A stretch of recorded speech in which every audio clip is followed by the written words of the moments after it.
Imagine living a life where no one, not their rudeness, not their lies, not even their disrespect, can shake your peace. Imagine walking through the chaos of the world with a calm so deep people wonder if you know something they don't. You still hear the insults, you still see the drama, but it no longer enters your system. It touches you, but it doesn't move you. But let's be honest, how many times have you let one careless comment ruin your whole day? How many nights have you stared at the ceiling, replaying an argument, getting angry all over again, even though the moment's long gone? Most people don't live in peace, they live in reaction. They don't own their emotions own them. One insult, one rejection, one unexpected look, and their entire energy shifts. Not because the world is that powerful, but because they never learned how to take that power back. Unlocking unshakable calm. But here's the truth. Stoicism taught centuries ago, and neuroscience confirms today, that you can become emotionally untouchable. Not cold, not numb, but truly untouchable. Like a mountain in a storm, the wind howls, the rain crashes, but the mountain doesn't move. That's the inner strength we're unlocking today. And once you've got it, you'll never be thrown off by what someone says. You'll never feel small because of someone else's mood. You'll never again be angry or bothered by anyone or anything. We're not just talking about staying calm. We're talking about complete emotional sovereignty, real Stoic power. The kind Marcus Aurelius wrote about, not just to look wise, but to survive the weight of an empire without losing his soul. So stay with me. What we're about to dive into will reshape how you see people, how you handle triggers, and most importantly, how you master yourself. The root of reaction. It was never them. And hey, if you appreciate what we're doing here, the clarity, the calm, the tools to live unshaken, there's just one small favor. Hit the subscribe button. It's free. It helps more than you know. And it's the kind of support that keeps this content flowing. It's not them. It was never them.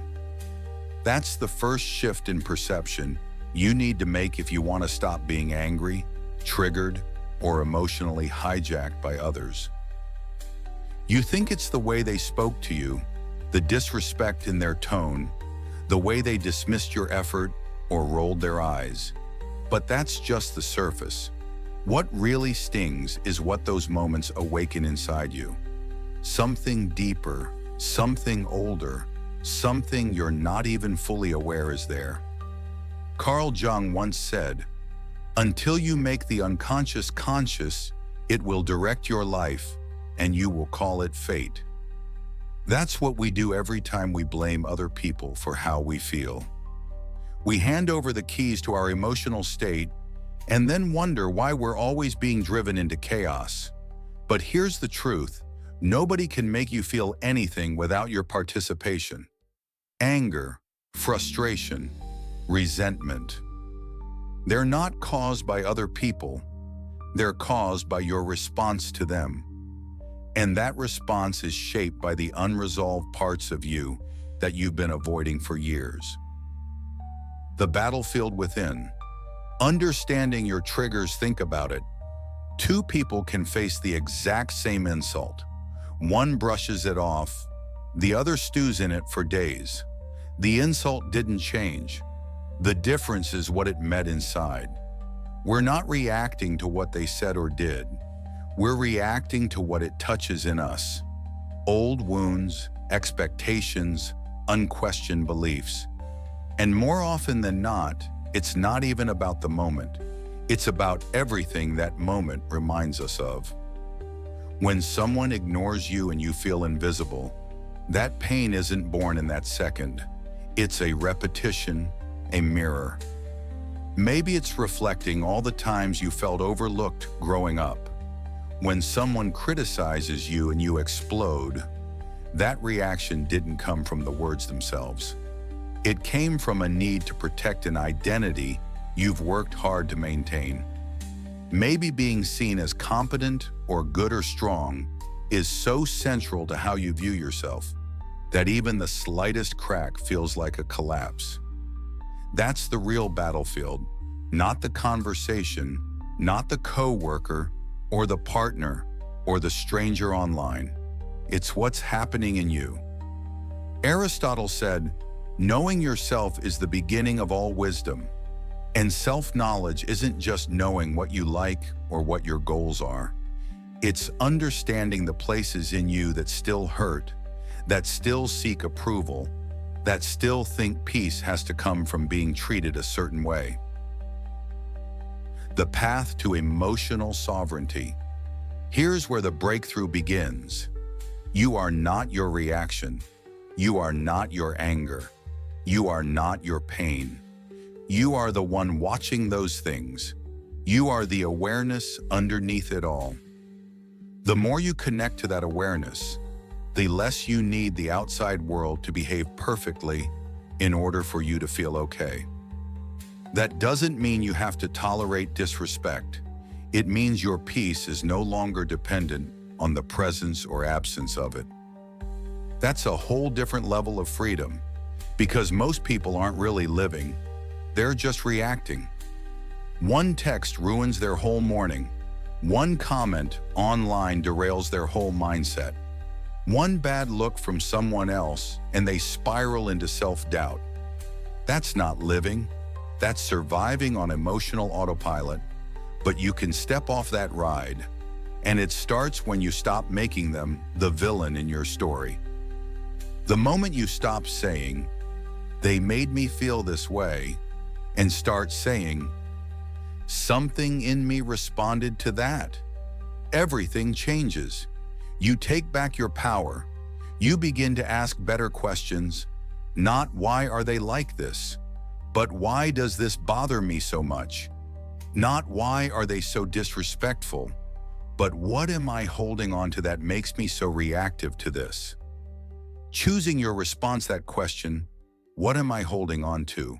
is where you'll find most of your answers. Plato once said, "The first and best victory is to conquer self." And conquering the self isn't about suppressing your emotions. It's about understanding where they come from and deciding if they still serve you. It's about noticing when your pride wants to fight back, when your ego wants to be right, and choosing not to be led by that. This isn't passivity. It's power. It's the power to choose your response, to feel the rise of emotion and not let it run your next move.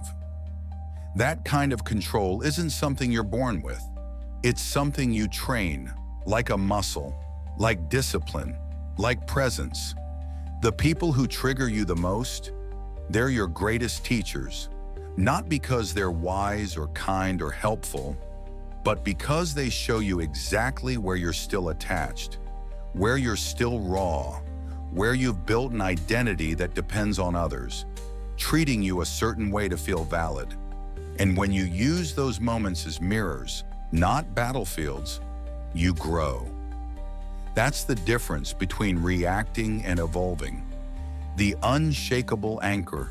Socrates once said, "Let him who would move the world first move himself." And that movement doesn't start with changing your environment. It starts with watching yourself more clearly, becoming aware of the stories you tell when something doesn't go your way, the assumptions you make, the roles you play, the truths you hold on to without question. When you believe someone should treat you better and they don't, that gap between expectation and reality becomes suffering. But when you accept that people will act based on who they are, not who you are, you stop tying your emotions to their behavior. You become unshakable because your peace is no longer reactive. It's rooted. You don't get offended as easily. You don't chase apologies. You don't need everyone to get you, or agree with you, or like you. You know who you are, and that knowing becomes your anchor even when the storm hits. Even when someone disrespects you, even when life feels unfair, because you've stopped trying to control things that were never yours to control. You've stopped outsourcing your peace to people who are just as lost and reactive as you once were. You've stopped depending on the world to reflect back your worth. Walking through life with grace, that's what Stoicism has always been about. Epictetus taught that we should concern ourselves only with what's within our control.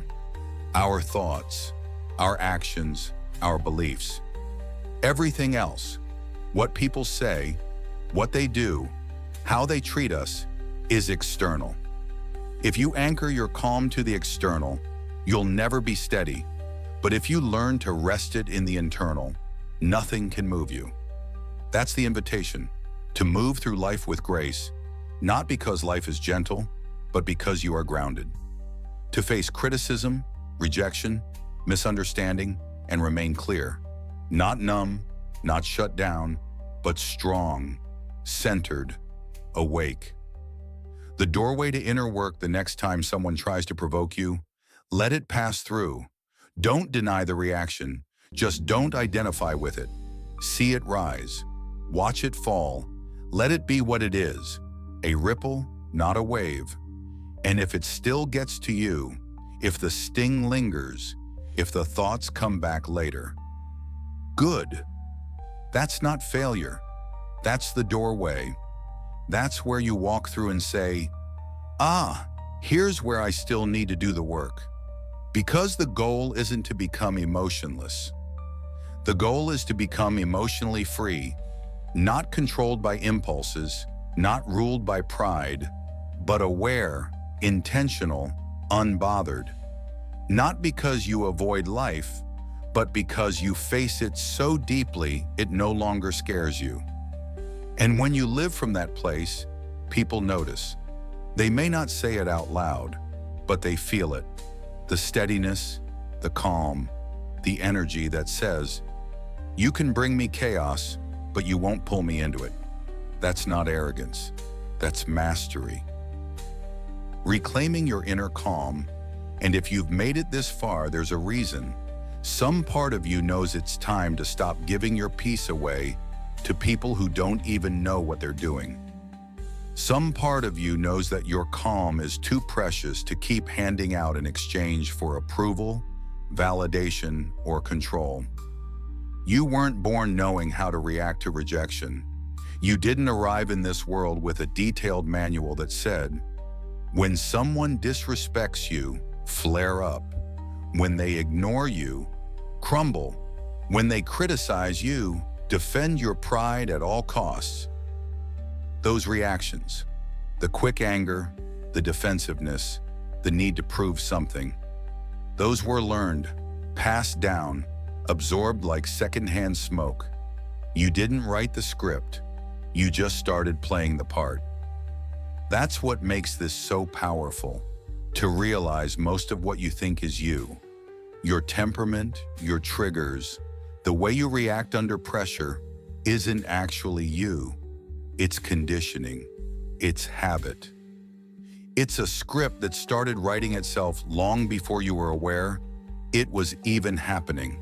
Programming can be rewritten somewhere along the way. Maybe someone taught you directly or indirectly that being ignored means you don't matter, that being challenged means you have to fight, that being wrong means you're not enough. These beliefs are like hidden code running quietly in the background of your life, and until you bring them into the light, they'll keep directing your reactions without your permission. Carl Jung said it best, until you make the unconscious conscious, it will direct your life and you will call it fate. That means every emotional outburst, every sudden shutdown, every time you overthink something someone said, that's not fate. That's not your personality. That's programming. And programming can be rewritten, but you can't change a script you're not aware you're acting out. So the work begins by becoming the observer, not the actor. You notice, You pause, you step back, just far enough to ask, what part of me is speaking right now? That question, when asked sincerely, opens the door to everything.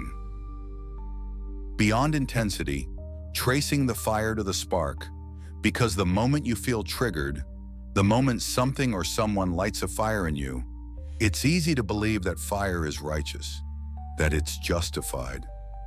But strong emotion doesn't always mean truth. Often it just means the script got activated. And when you keep playing out the same emotional loops over and over, with different people in different situations, you start to notice something strange. The actors keep changing, but the storyline, it's always the same. That's the giveaway. It's never really about them. It's about what they awaken. And most people never take the time to trace the fire back to the spark. They don't question the reaction. They just assume it's valid because it feels real. But intensity doesn't equal accuracy. Just because you feel it deeply doesn't mean it's rooted in clarity.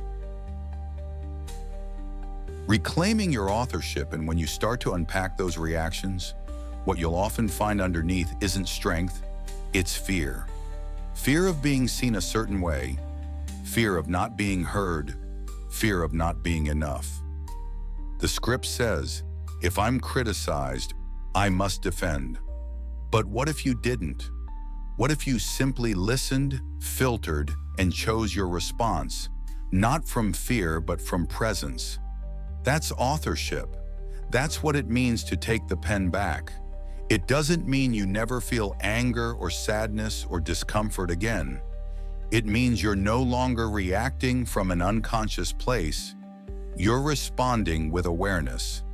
That space between trigger and reaction. That's where your freedom lives.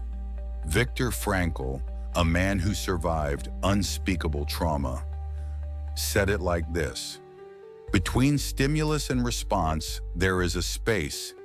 In that space is our power to choose our response. In our response lies our growth and our freedom. The transformational shift. Think about how different life feels when you stop reacting from the old script.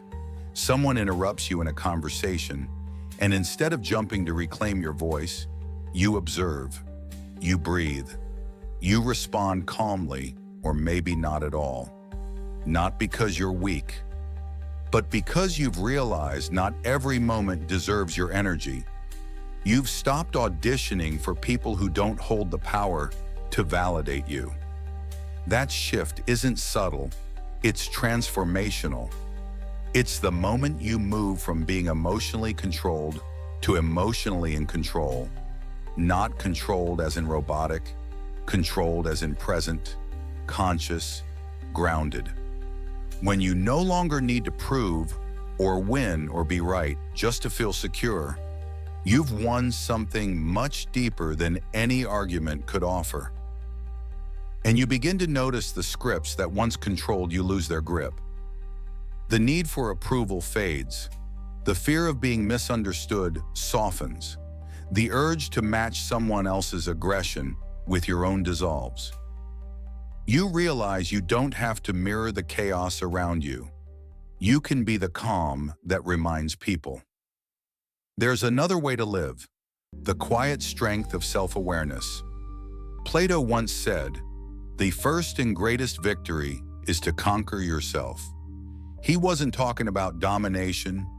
He was talking about discipline, self-awareness, the quiet strength of someone who knows their worth and doesn't need to scream it at the world. Because when you're still running an old script, it's not just your emotions that suffer, it's your relationships, your peace, your potential. How many doors have you closed because you reacted too quickly? How many connections have you damaged because the old story said, "If they don't respect me immediately, cut them off"? That story might have protected you once, but now it's probably keeping you small. The examined life, your path to peace, Taking authorship of your reactions means you're no longer a puppet of past pain. You start recognizing the patterns. You feel the heat rising, and instead of acting on it, you sit with it. You ask yourself, what would my highest self do here?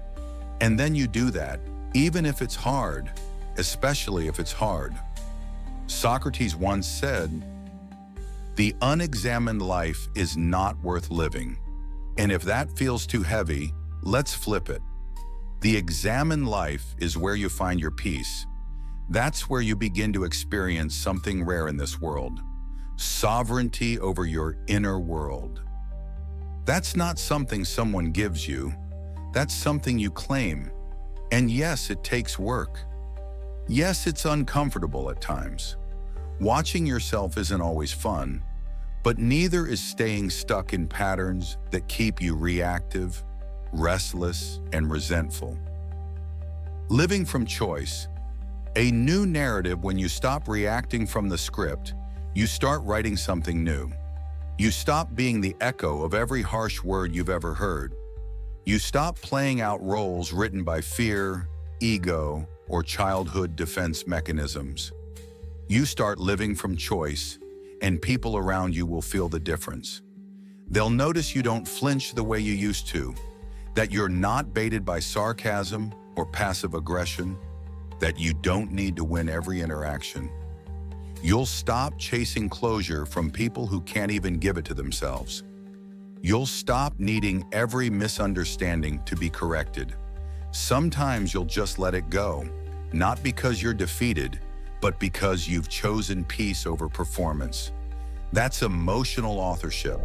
That's power. And here's what's even more beautiful. When you start living this way, your presence becomes medicine. For yourself, for others. You give people permission to slow down, to reflect, to drop their guard. Because your stillness reminds them that maybe, just maybe, they don't have to keep playing the same roles either. From puppet to presence, the path to peace.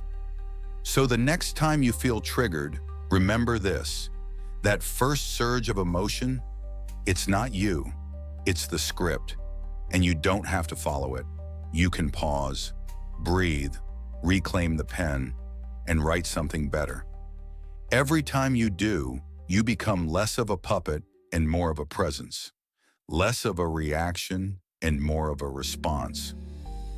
And that right there is the path to peace. Because the only real control you have is how you choose to show up. Not what they do, not what they say, just you, your awareness, your choices, your script.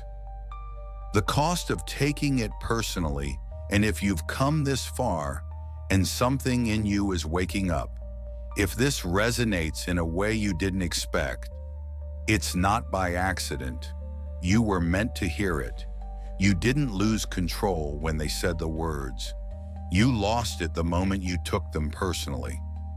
That split second when your heart tightened, your jaw locked, and your mind began spinning with comebacks and judgments. That was the real surrender. The moment you got offended, you gave away your power, and most of us do it without even realizing. Not because we're weak, but because we've been trained to believe that offense is a natural, automatic response. Someone insults you, you feel wounded. Someone disagrees with you, you feel threatened. Someone misunderstands you, and suddenly you feel invisible. But what if that pain, that sting, that emotional drop wasn't something that happened to you, but something you allowed? Offense as a mirror. We live in a world where offense is currency. It's how people bond, how they gain attention, how they define themselves by what makes them angry. But when everything offends you, you're no longer responding to reality. You're reacting to a fragile self-image, one that requires constant protection and reinforcement. And that's exhausting. Aristotle once said, "Anybody can become angry. That is easy, but to be angry with the right person, to the right degree, at the right time, for the right purpose, and in the right way, is not within everybody's power. He was pointing to something most people overlook. Real emotional power isn't found in reaction.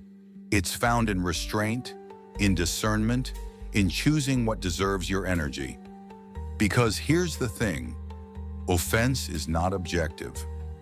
What hurts you might not even register for someone else. It's not the event, it's your interpretation. It's the story your mind tells the second something uncomfortable happens. They're disrespecting me. They don't value me. They're trying to hurt me. And once that narrative locks in, your nervous system reacts as if it's the truth. But offense isn't an alarm, it's a mirror. It reflects what parts of your identity are still fragile, still unhealed. That's where your real work lives, not in silencing the world around you, but in strengthening the world within you. Because when your sense of worth depends on everyone treating you perfectly, you're always at risk. One sharp word, one misstep, and your peace disappears. Unbothered clarity, your true value. What makes someone truly unbothered isn't numbness, it's clarity. It's knowing that your value doesn't rise or fall based on someone else's opinion. It's knowing that you don't need everyone to understand you. You don't need every comment to be kind. You don't even need to be agreed with. What you need is to stop volunteering your power to people who haven't earned it. That power isn't something they take. It's something you give every time you let someone's words decide your mood. Every time you shrink or explode to defend an identity. Every time you let offense define the moment instead of your principles. And the more often that happens, the more you train your mind to look for disrespect, for betrayal, for injustice, even when it's not there. The courage of self-responsibility. Plato warned us long ago, we can easily forgive a child who is afraid of the dark. The real tragedy of life is when men are afraid of the light. And this is exactly that. We become afraid of truth, of growth, of self-responsibility, because it means we can no longer blame the world for how we feel. And that's uncomfortable at first. But it's also freeing, because if you're not responsible for your reactions, then you're just a puppet. You're always at the mercy of the next person's behavior, the next careless comment, the next disagreement. But if you are responsible, then everything changes. You realize you have options. You can pause, reflect, refrain, choose. You can learn to ask yourself better questions in the heat of the moment. Not why are they like this, but why does this hit me so hard? Not how dare they, but what part of me still needs this kind of validation? That level of self-honesty might sting at first, but it liberates you because it puts the focus back where it belongs. On your inner world, you start to see offense not as an injury, but as insight, as feedback, as a signal that something in you is still raw, still seeking approval, still trying to prove its worth. And when you can look at that without flinching, without running, without blaming, that's when you start to grow.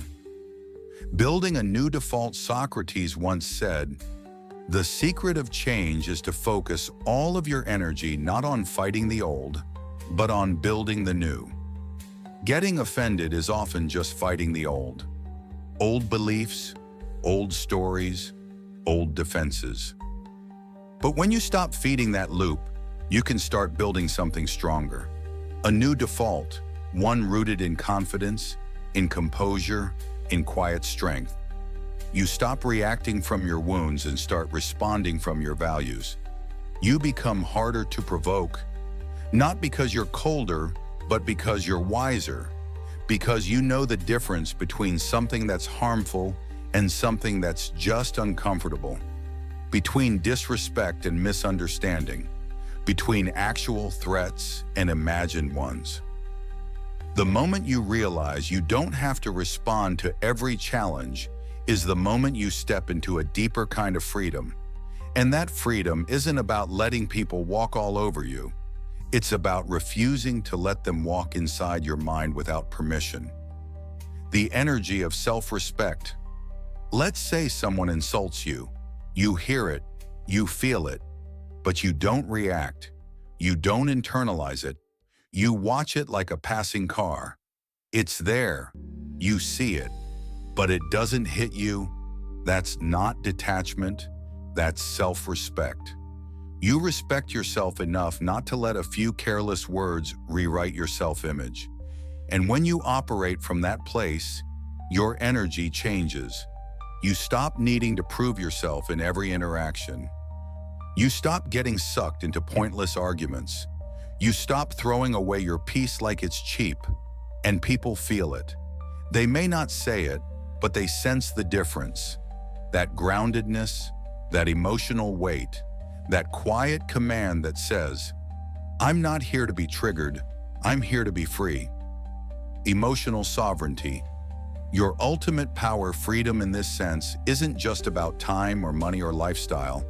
It's emotional sovereignty. It's knowing that you are the one in charge of how you feel.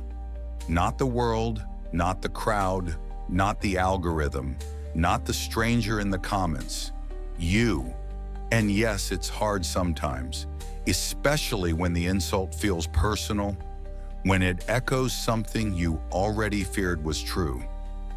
That's when offense feels most justified, but it's also when the opportunity for growth is greatest, because it invites you to look inside and ask, is this something I believe about myself? If it is, work on it. If it's not, let it go. Either way, you win. Carl Jung said, everything that irritates us about others can lead us to an understanding of ourselves. That quote alone could change your life if you take it seriously, because it shifts the whole focus from blame to clarity, from defensiveness to depth, from being a victim of every interaction to becoming the master of your inner experience. The space between feeling and action. That doesn't mean you won't feel things. You will.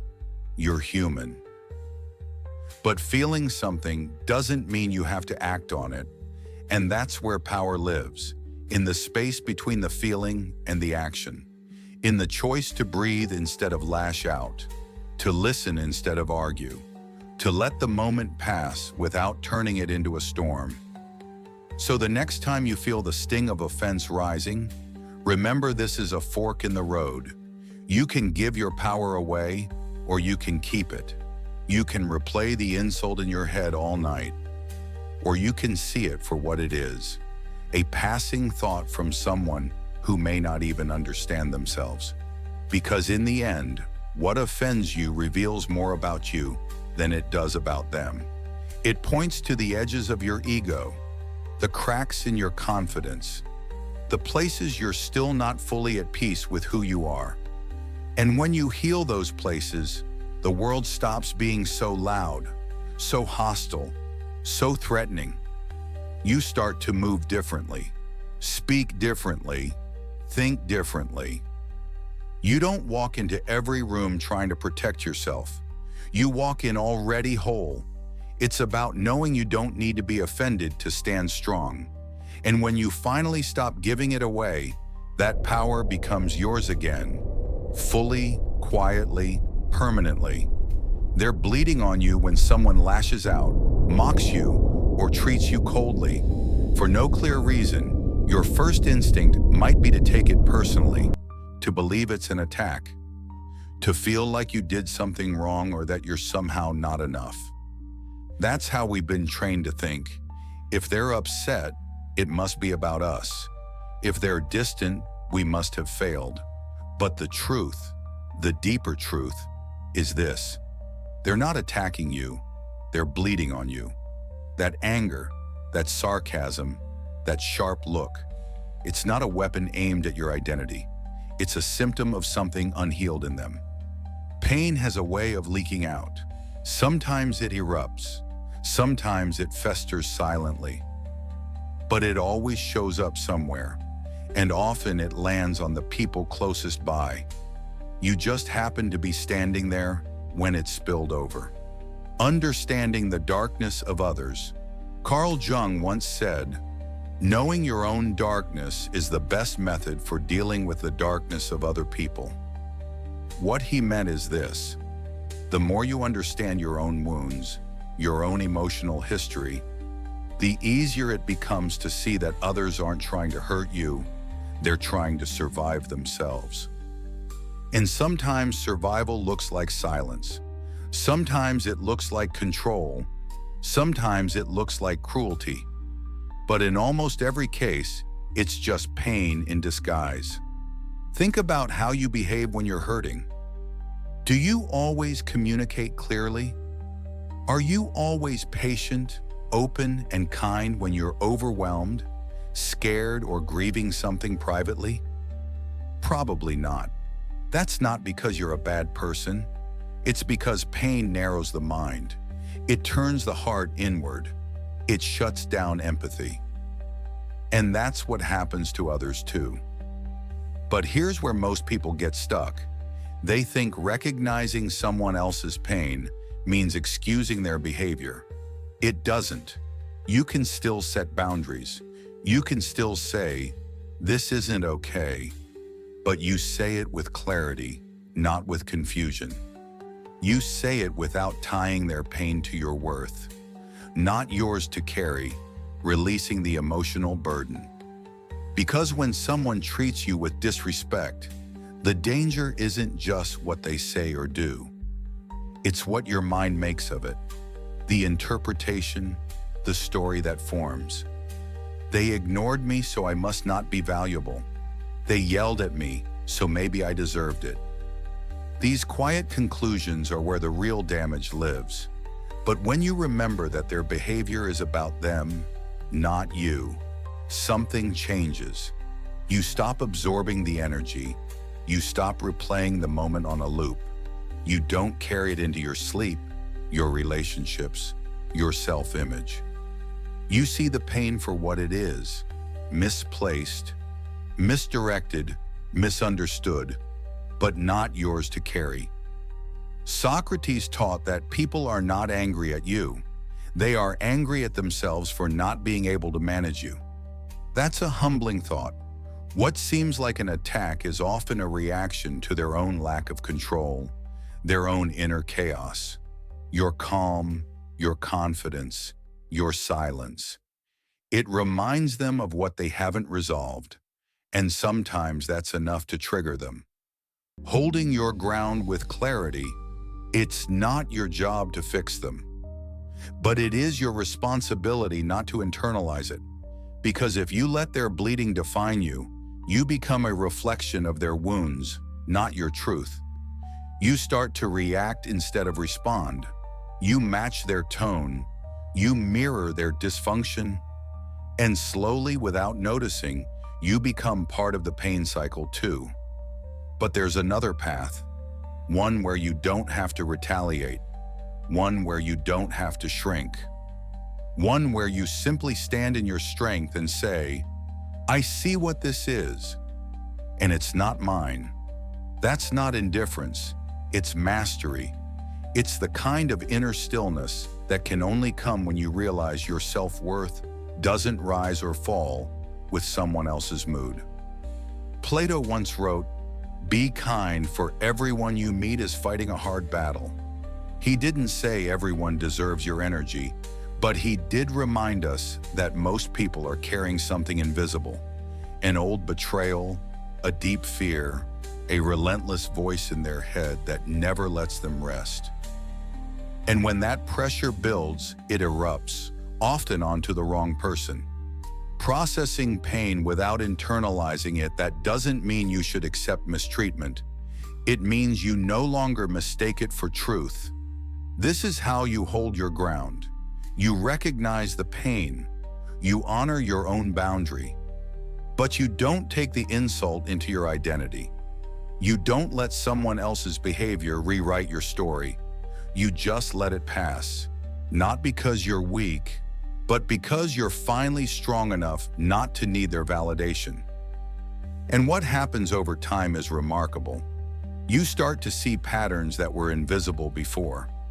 You notice how often people lash out after being hurt, how quickly coldness follows insecurity, how silence often masks fear of rejection. Suddenly, the behavior that once confused or wounded you becomes easier to interpret. You stop guessing what's wrong with you and start understanding what's unresolved in them. That shift is subtle, but it's everything. It's the difference between spending hours trying to fix yourself to win someone's approval and spending that same time returning to your own peace. It's the difference between reacting with anger and responding with clarity. It's the difference between making someone else's wounds about you and letting them stay where they belong. The daily habit of peace. But let's be honest, this isn't easy, especially when the words cut deep, when they come from someone you love or someone you trusted. In those moments, it's natural to feel shaken. That's okay. You're not a robot. You're not here to be untouched, but you are here to be aware, to notice the reaction, to witness it, and then to remind yourself, this pain is theirs, not mine. Because the moment you internalize it, you make it part of your identity. And once it's in there, it becomes harder to shake. You carry it into the next interaction, the next relationship, the next version of yourself. And before you know it, your reflection is shaped not by truth, but by wounds that never belonged to you. Aristotle said, "We are what we repeatedly do." Excellence, then, is not an act, but a habit. So is peace. So is presence. So is emotional freedom. It's not a one-time epiphany. It's a daily choice to return to your center, to see things clearly, to feel the pain without becoming it. Their storm, not yours. The next time someone is sharp with you, try this. Pause. Take one breath. Then say silently, "This is their storm, not mine." You don't need to fix it. You don't need to understand it. You just need to know that it's not a reflection of you. And if that helps even once, if it saves your peace for one day, then it's worth it.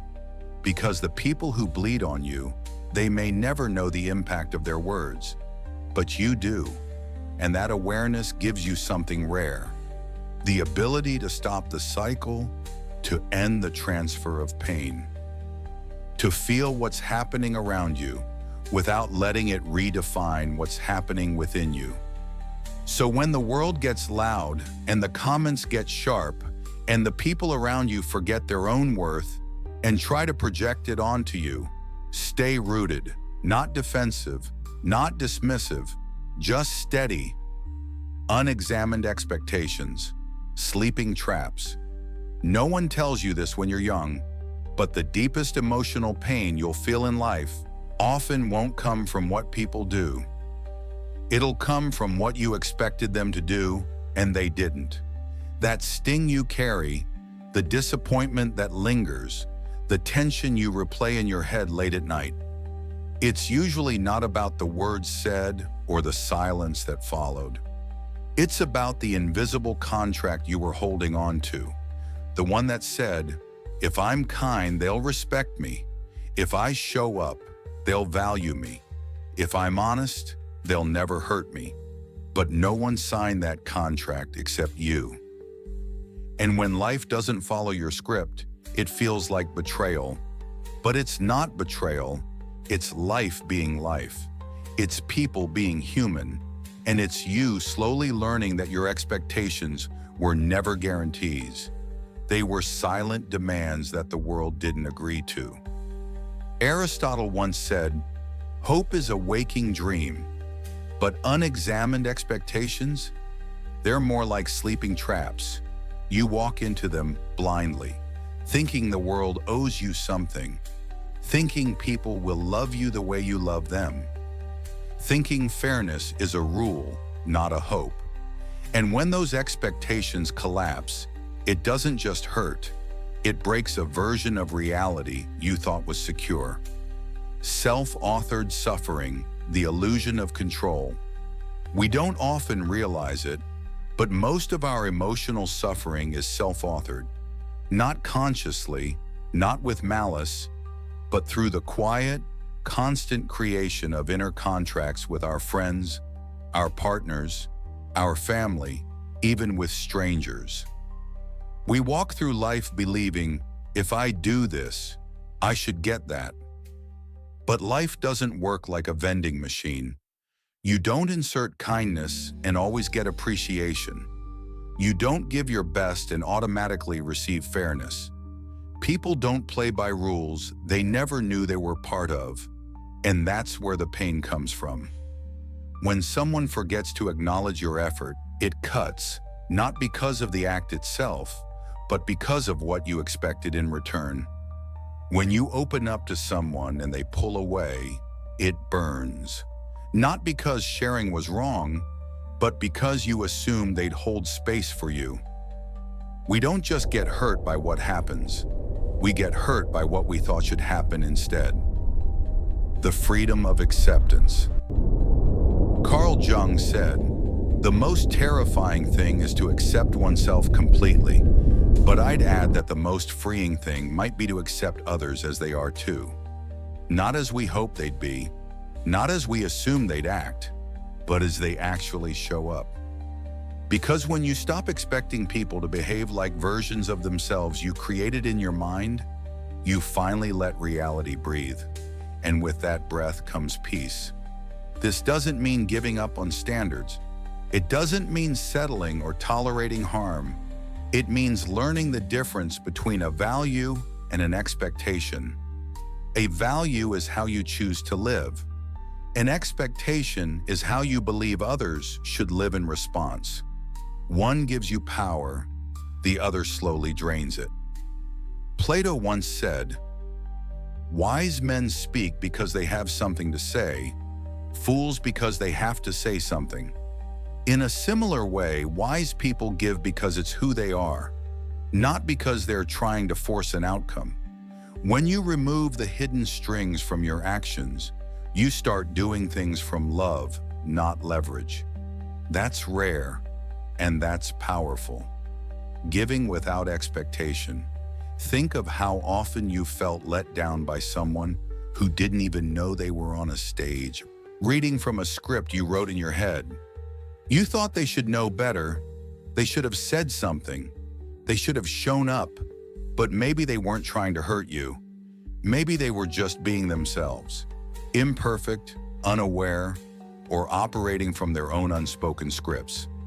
And maybe the real pain wasn't from what they did, but from what you expected them to do and never questioned until it was too late. Socrates reminded us, "The only true wisdom is in knowing you know nothing." That includes knowing how someone should respond or what someone should feel. The truth is, we barely understand ourselves fully. So expecting others to meet us exactly where we think they should, at the exact emotional level we hoped for, that's setting yourself up to suffer. What if you started giving without needing something in return? What if you love people for who they are, not who you hope they'll become? What if you let kindness be your baseline, not your bargaining chip? That's not weakness, that's emotional freedom. Letting go of the scorecard, because the moment you let go of the emotional contracts, those silent agreements where you believed your effort should guarantee you something, you start seeing people and situations more clearly. You respond based on values, not resentments. You stop punishing people for failing to fulfill roles they never auditioned for. It's not easy at first. The ego loves to keep score. I did this, why didn't they do that? But the soul doesn't play that game. The soul gives. The soul forgives. The soul moves on, not to avoid pain, but because it knows clinging to invisible contracts only leads to bitterness. And that bitterness, it's like drinking poison and waiting for someone else to feel it. Let it go. Write a new kind of contract, one that only involves you, one that says, I will speak honestly, I will show up fully. I will act with integrity, not because I expect a return, but because that's who I've chosen to be. That's where real strength begins. That's where you stop being controlled by disappointment, because disappointment doesn't come from others. It comes from your story about them. The fuel for growth, Carl Jung also said, everything that irritates us about others can lead us to an understanding of ourselves. And what irritates us most? When people don't act how we imagined. When reality doesn't match the emotional contract we were secretly holding. But instead of using that as fuel for frustration, use it as fuel for growth. Ask, what was I expecting? Why did I expect that? Was that fair? Sometimes it's not about lowering your expectations. It's about letting go of the hidden ones, the ones you never voiced, the ones you didn't even know were running the show. Once those are gone, something beautiful takes their place: gratitude. You start to appreciate people for what they do bring, not just what they don't. You begin to see life not as something that owes you a return on every investment, but as something rich in unpredictability.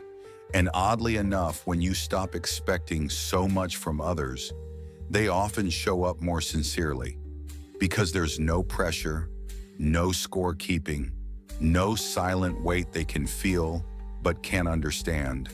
You're just free. And if you've ever wondered why life feels so heavy sometimes, it's not always because of what's happening.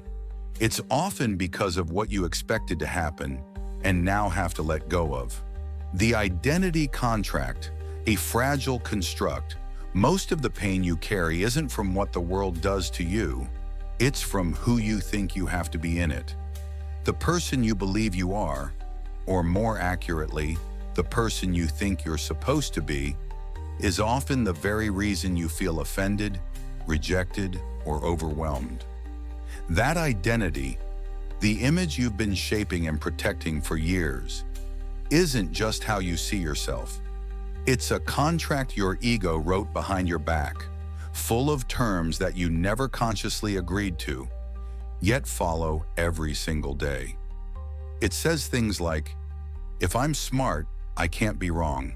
If I'm kind, people must treat me gently. If I'm successful, everyone should respect me. These rules seem invisible, but you feel them every time someone touches a nerve.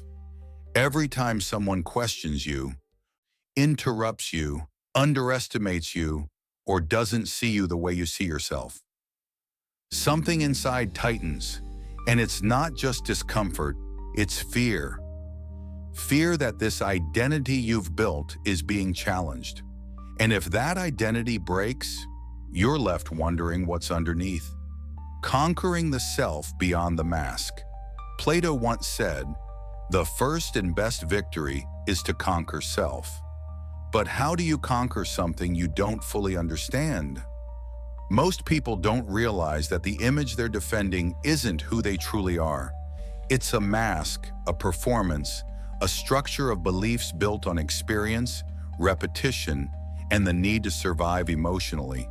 It's not evil, it's not wrong, but it's fragile, and that's the problem. You suffer every time the world doesn't match your inner script. If someone calls you lazy and you see yourself as hardworking, the sting isn't in their words, it's in the clash.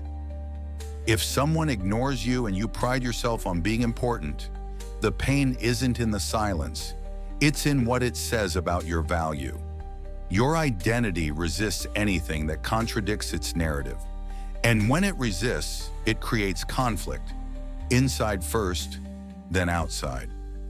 Carl Jung said, we cannot change anything unless we accept it, and that includes the self. But acceptance doesn't mean passivity. It means recognizing the parts of you that are built on fear, approval, and pressure, and being willing to let them soften, being willing to question them.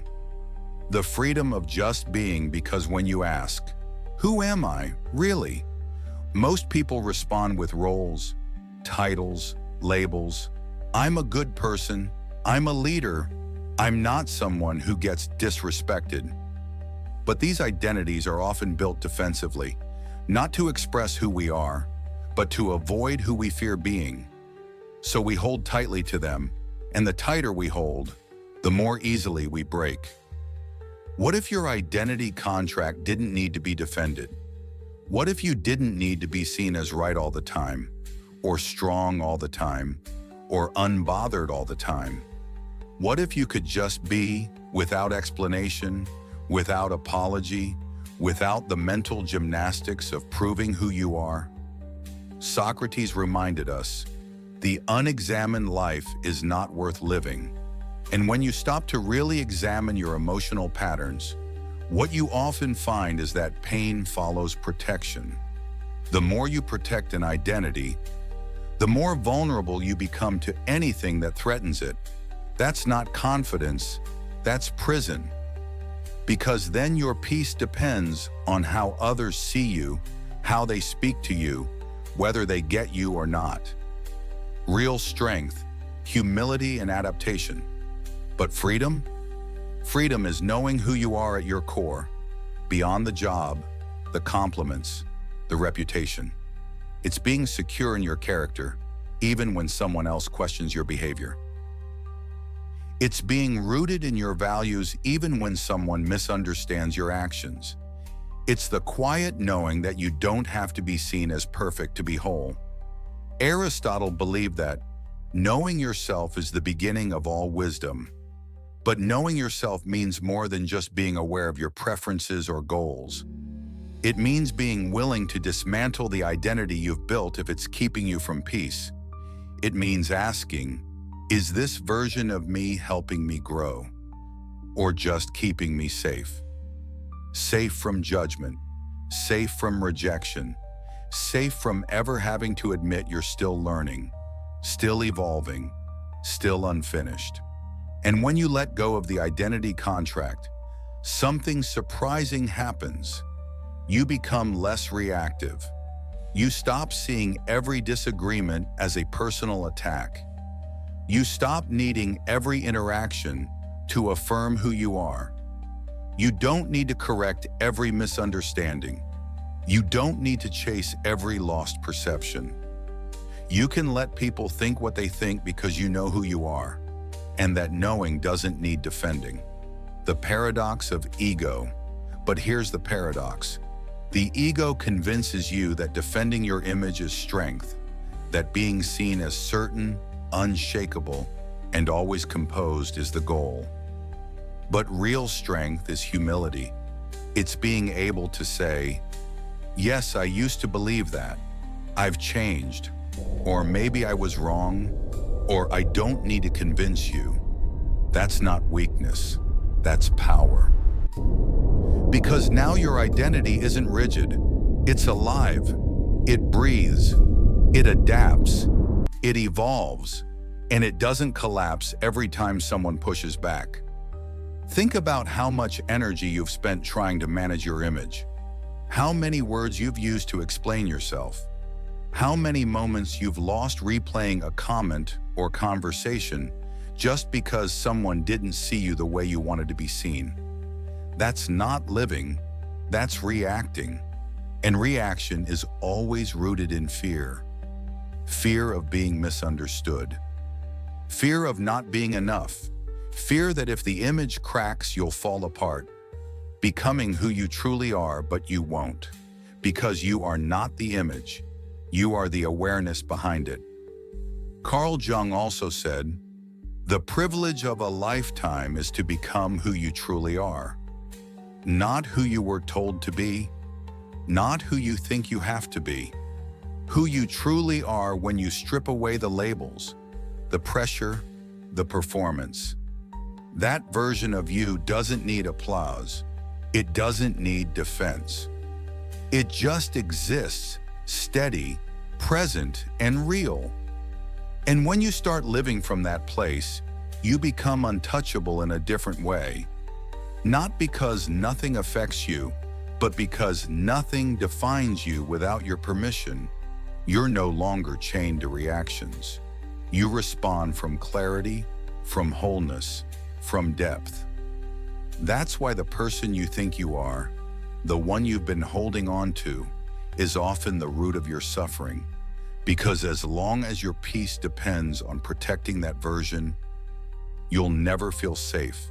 You'll always be chasing approval, dodging criticism, trying to stay inside the lines of an identity that may have served you once, but now just limits you. Guided by truth, not image, so tear up the contract. You don't need to be the smartest in the room, or the most respected, or the most agreeable. You just need to be honest with yourself about what you're still clinging to, about the parts of you that still feel like they need to earn love, respect, or belonging. And once you can admit that, you're already free. Because now you're not driven by image. You're guided by truth. Your truth, the one that doesn't require performance or perfection, just presence. The invisible mask, performance versus authenticity. At some point you learn to wear a mask, not the kind you see in costume shops, but the invisible kind. The smile when you're hurt, the silence when you want to scream, the confidence that hides uncertainty. It didn't happen all at once. Maybe you started shrinking your truth in a relationship to keep the peace. Maybe you held back your pain to avoid being seen as dramatic. Or maybe you overachieved, over-explained, overcompensated, just to feel like you were finally enough. The mask isn't evil. It was born from survival, from moments when you felt it was safer to perform than to be seen.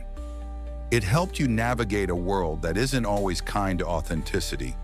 But as time went on, the mask stopped being a tool and started becoming your identity. You forgot where it ended and you began. And now you're exhausted, not because you're weak, but because living out of alignment is one of the heaviest things a person can carry. Every interaction becomes a calculation. Every conversation, a performance. Every room you walk into feels like a stage where you have to measure your words, tone down your opinions, or play the part others expect of you, betraying your soul. Carl Jung said, "The privilege of a lifetime is to become who you truly are. But before you can become that person, you have to let go of who you're pretending to be. The version of yourself built to impress, to protect, to please. That version might have gotten you approval, but it never brought you peace. It might have kept you liked, but it didn't make you feel loved. Not really, because you always knew deep down they weren't loving you, just the mask. And that's where the suffering begins. Because pretending is a kind of betrayal, a soft one, a subtle one, but a betrayal nonetheless. Every time you silence your truth to be accepted, a piece of your soul pays the price. Every time you laugh at something that hurts you, downplay your needs, or act unaffected when you're actually falling apart, the gap between who you are and who you present widens. Socrates once said, "To know thyself is the beginning of wisdom." But knowing yourself requires looking at the parts you've hidden, not just from others, but from yourself. It means asking the hard questions, burning the mask, the freedom of self-acceptance. Who am I when no one is watching? What do I believe when I stop trying to be agreeable? What do I actually want, not just what's expected? The answers might shake you. They might unravel the persona you've spent years building. But what's waiting on the other side is something infinitely more real and more peaceful. Because when you burn the mask, You stop negotiating for belonging. You stop earning your worth through performance. You stop being afraid of being misunderstood because you finally understand yourself. Aristotle said, "Happiness belongs to the self-sufficient." And self-sufficiency isn't just about material independence. It's about emotional sovereignty. It's the ability to show up as you are, unapologetically, and let the world respond however it will. Some people will draw closer, some will walk away. But either way, you're finally being seen, not for the role, not for the reputation, but for the soul beneath it all. The magnetic presence of truth. There's a kind of freedom that only comes when you stop protecting the mask. It's not loud, it's not dramatic. It's quiet and steady. It looks like speaking honestly, even when your voice trembles. It looks like choosing peace over perfection. It looks like no longer needing to prove your value in every room you walk into. And no, it doesn't mean you abandon growth. It means you grow from truth, not pressure. It means you develop, not to become worthy, but because you already are. You're not chasing wholeness anymore. You're coming back to it. People will feel the difference. When you live without a mask, your presence becomes magnetic. Not because you're trying to be impressive, but because you're real. Because people can sense when someone is grounded in their truth. There's a quiet strength in it, a peace that doesn't need to be explained. The world may not always reward it, but your soul will. Carl Jung also reminded us, the most terrifying thing is to accept oneself completely. But if you can do that, if you can look at your fears, flaws, and desires without turning away, you'll stop needing the mask. Because now you're not hiding from others. You're no longer hiding from yourself. Beyond avoidance, embracing chaos with readiness. Most people walk through life hoping it'll be smooth, calm, predictable. They say things like, "I just want peace," or "I can't handle another problem right now," as if life is supposed to wait until they feel ready. But life doesn't ask for your permission. Chaos doesn't knock before it enters. The question is never if it'll arrive. It's how you'll handle it when it does. That's the difference between being reactive and being ready. Emotional resilience isn't built in peaceful moments. It's built before the storm, in silence, through something the Stoics called premeditatio malorum, the premeditation of evils. The idea was simple but powerful. Visualize what could go wrong before it does, so you're not blindsided by it. Not to create fear, not to attract suffering, but to rehearse your response, to train your mind for impact before impact hits. Most people don't do this. They walk around with unspoken assumptions. Today will go well, people will be respectful, nothing will go wrong. So when someone's rude, when a plan falls apart, when emotions run high, they collapse. Not because the situation was unbearable, but because they never mentally prepared for it. And what you don't prepare for will own you. Building emotional muscle. The power of mental rehearsal. Imagine starting your day with just 2 minutes of premeditation. You pause and think, today I might be ignored. Someone might disappoint me. I might feel triggered. And then you mentally walk through those scenarios. Not with panic, but with calm. You see the person rolling their eyes. You feel the tension rise. And instead of reacting, you breathe. You choose silence. You picture yourself grounded. What you're doing in that moment is building muscle. Not physical muscle, but emotional muscle. And like all muscle, it only grows through resistance. The Stoics weren't pessimists. They weren't obsessed with pain. They were wise enough to know that the best way to stay calm is to expect the heat and rehearse staying cool inside it. Aristotle said, "We become just by doing just acts, temperate by doing temperate acts, brave by doing brave acts." But how do you start acting brave if you've never practiced it in your mind? The brain doesn't know the difference between imagination and reality. Athletes use mental rehearsal.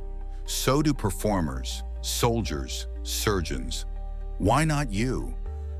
When you rehearse chaos before it finds you, you shift from being emotionally fragile to emotionally prepared.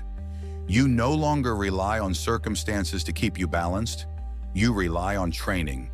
And that training is simple. Visualize the hard thing and visualize yourself moving through it with grace. The calmness of preparedness. Think about how powerful that is. Someone interrupts you in a meeting. In the past, your heart would have jumped.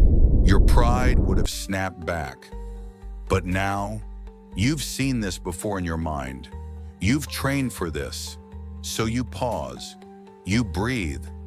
You let the moment pass without letting it control you. That pause, that's the product of rehearsal. Carl Jung said, "Until you make the unconscious conscious, it will direct your life, and you will call it fate." Mental premeditation is how you make the unconscious conscious. You shine light on the situations that usually trigger you and say, "I see you coming." And because you've already practiced your piece, you don't have to build it in the middle of the storm. This isn't about becoming paranoid. It's about becoming prepared. Life will bring discomfort. That's not a flaw in the system. It's part of the design. People will misunderstand you. Delays will happen. People you love will disappoint you. If you expect smoothness, every bump feels like an attack. But if you've rehearsed the bumps, you glide over them. Not because they don't hurt, but because they don't surprise you. Building new wiring, Socrates once said, "The secret of change is to focus all of your energy not on fighting the old, but on building the new." Rehearsing chaos isn't about obsessing over the past. It's about building new wiring in your mind. So when tension comes, you don't default to panic or blame. You default to stillness. You become like a ship that doesn't sink when the waves hit, not because it never encountered a storm, but because it was built for it. That's what you're doing every time you mentally walk through a difficult moment and train your reaction. Not to be perfect, but to be present. Not to control the world, but to stay in control of yourself. And here's what happens when you live this way. The world stops feeling so threatening, not because it changes, but because you change. You stop fearing people's opinions because you've already rehearsed not needing them. You stop dreading tough conversations because you've already imagined staying grounded through them. You stop reacting to every inconvenience like it's personal because you've trained your mind to see it as a test, not an attack. Peace is a practice. Strength is a rehearsal. Peace is a practice. Strength is a rehearsal. You don't become calm by accident. You become calm by choice, made over and over again in your thoughts before the moment arrives. So start small. Each morning, ask yourself, what could challenge me today? Who might frustrate me? What could go wrong? And then see yourself responding, not with anger or fear, but with awareness. Breathe into it. Don't run from the scenario. Meet it with your mind. That's your mental gym. That's where resilience is born. The wound of surprise, it's not the pain that breaks you. It's the fact that you didn't see it coming. The betrayal, the silence, the shift in someone's energy. The moment it hits, your chest tightens not just from the sting of it, but from the shock. How could they do this? Why now? Where did this come from? That's the real wound. The pain is sharp, yes, but the surprise is what makes it unbearable. You expected something else. That's why it hurts. You assumed loyalty would be returned, that your effort would be seen, that someone would treat you the way you would have treated them. And when they didn't, it shattered not just the moment, but your belief in how things were supposed to go. It wasn't just heartbreak, it was the disruption of your inner world. We don't suffer most from injury, we suffer from disorientation. Invisible glass towers of expectation. Aristotle once said, "The aim of the wise is not to secure pleasure, but to avoid pain." But even the wise cannot avoid all pain. What they do avoid is being shocked by it, because they expect it. Not in a cynical way, but in a prepared way. They rehearse the possibility. They leave space for life to be unpredictable, for people to be imperfect. And in that space, they cushion themselves from collapse. The moment you think the world owes you consistency, you've set yourself up to be knocked off center. You might not realize it, but you're carrying expectations around like invisible glass towers. You build them without warning. You stack them on people, on plans, on circumstances. And when life bumps into them, and it always does, they crash. And you call it pain, but it wasn't the bump, it was the blindness. You didn't think it could happen, that they could change, that life could turn left so quickly, and so you crumble. Not because you're weak, but because surprise feels like betrayal, and betrayal, even when unintentional, shakes the foundation. Building inner flexibility. Carl Jung said, "What you resist persists," and we resist acknowledging that people are unpredictable, that outcomes can shift, that tomorrow is not promised. So we cling to how we think things should unfold, and when they don't, we interpret the change as suffering. But what if you stopped expecting smoothness? What if instead you built your internal world with enough flexibility to absorb the impact? That doesn't mean living in fear. It means walking into life with open eyes, seeing things clearly, preparing your mind not for disaster, but for reality. The Stoics understood this. They practiced premeditatio malorum, the premeditation of adversity. They would wake up and ask themselves, who might upset me today? What hardship could I face? Not because they were pessimists, but because they knew that pain is inevitable, but being shocked by it is optional. It's the difference between being hit and being hit off guard. From victim to student, you've felt this before. The moment you were criticized out of nowhere. The breakup you didn't expect. The job you thought was secure that suddenly vanished. The pain itself you could have handled. But the story your mind told, the story that said, this isn't how it was supposed to go. That's what broke you. Socrates reminded us, he who is not contented with what he has would not be contented with what he would like to have. That includes emotional expectations. If you demand constant ease, constant praise, constant alignment with your ideals, then you'll live in a state of emotional fragility. Every deviation becomes devastation. But when you begin to expect that pain is part of the journey, not the enemy, but the teacher, you start to move differently. You stop reacting like a victim and start responding like a student. You stop asking, why me, and start asking, what now? The clarity of readiness. The surprise fades, the shock softens, and what remains is clarity. That clarity says, yes, it hurts, but no, I'm not broken.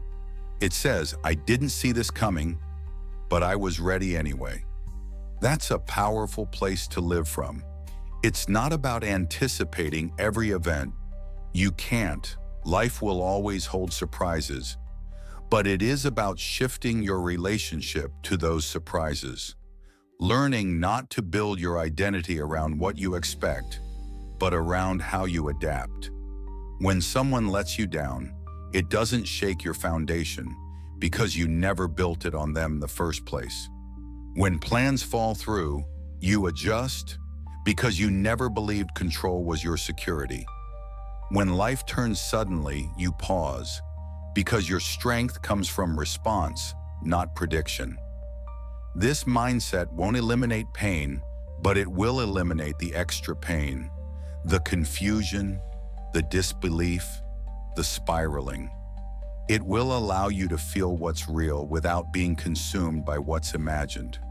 Plato said, "Reality is created by the mind." We can change our reality by changing our mind.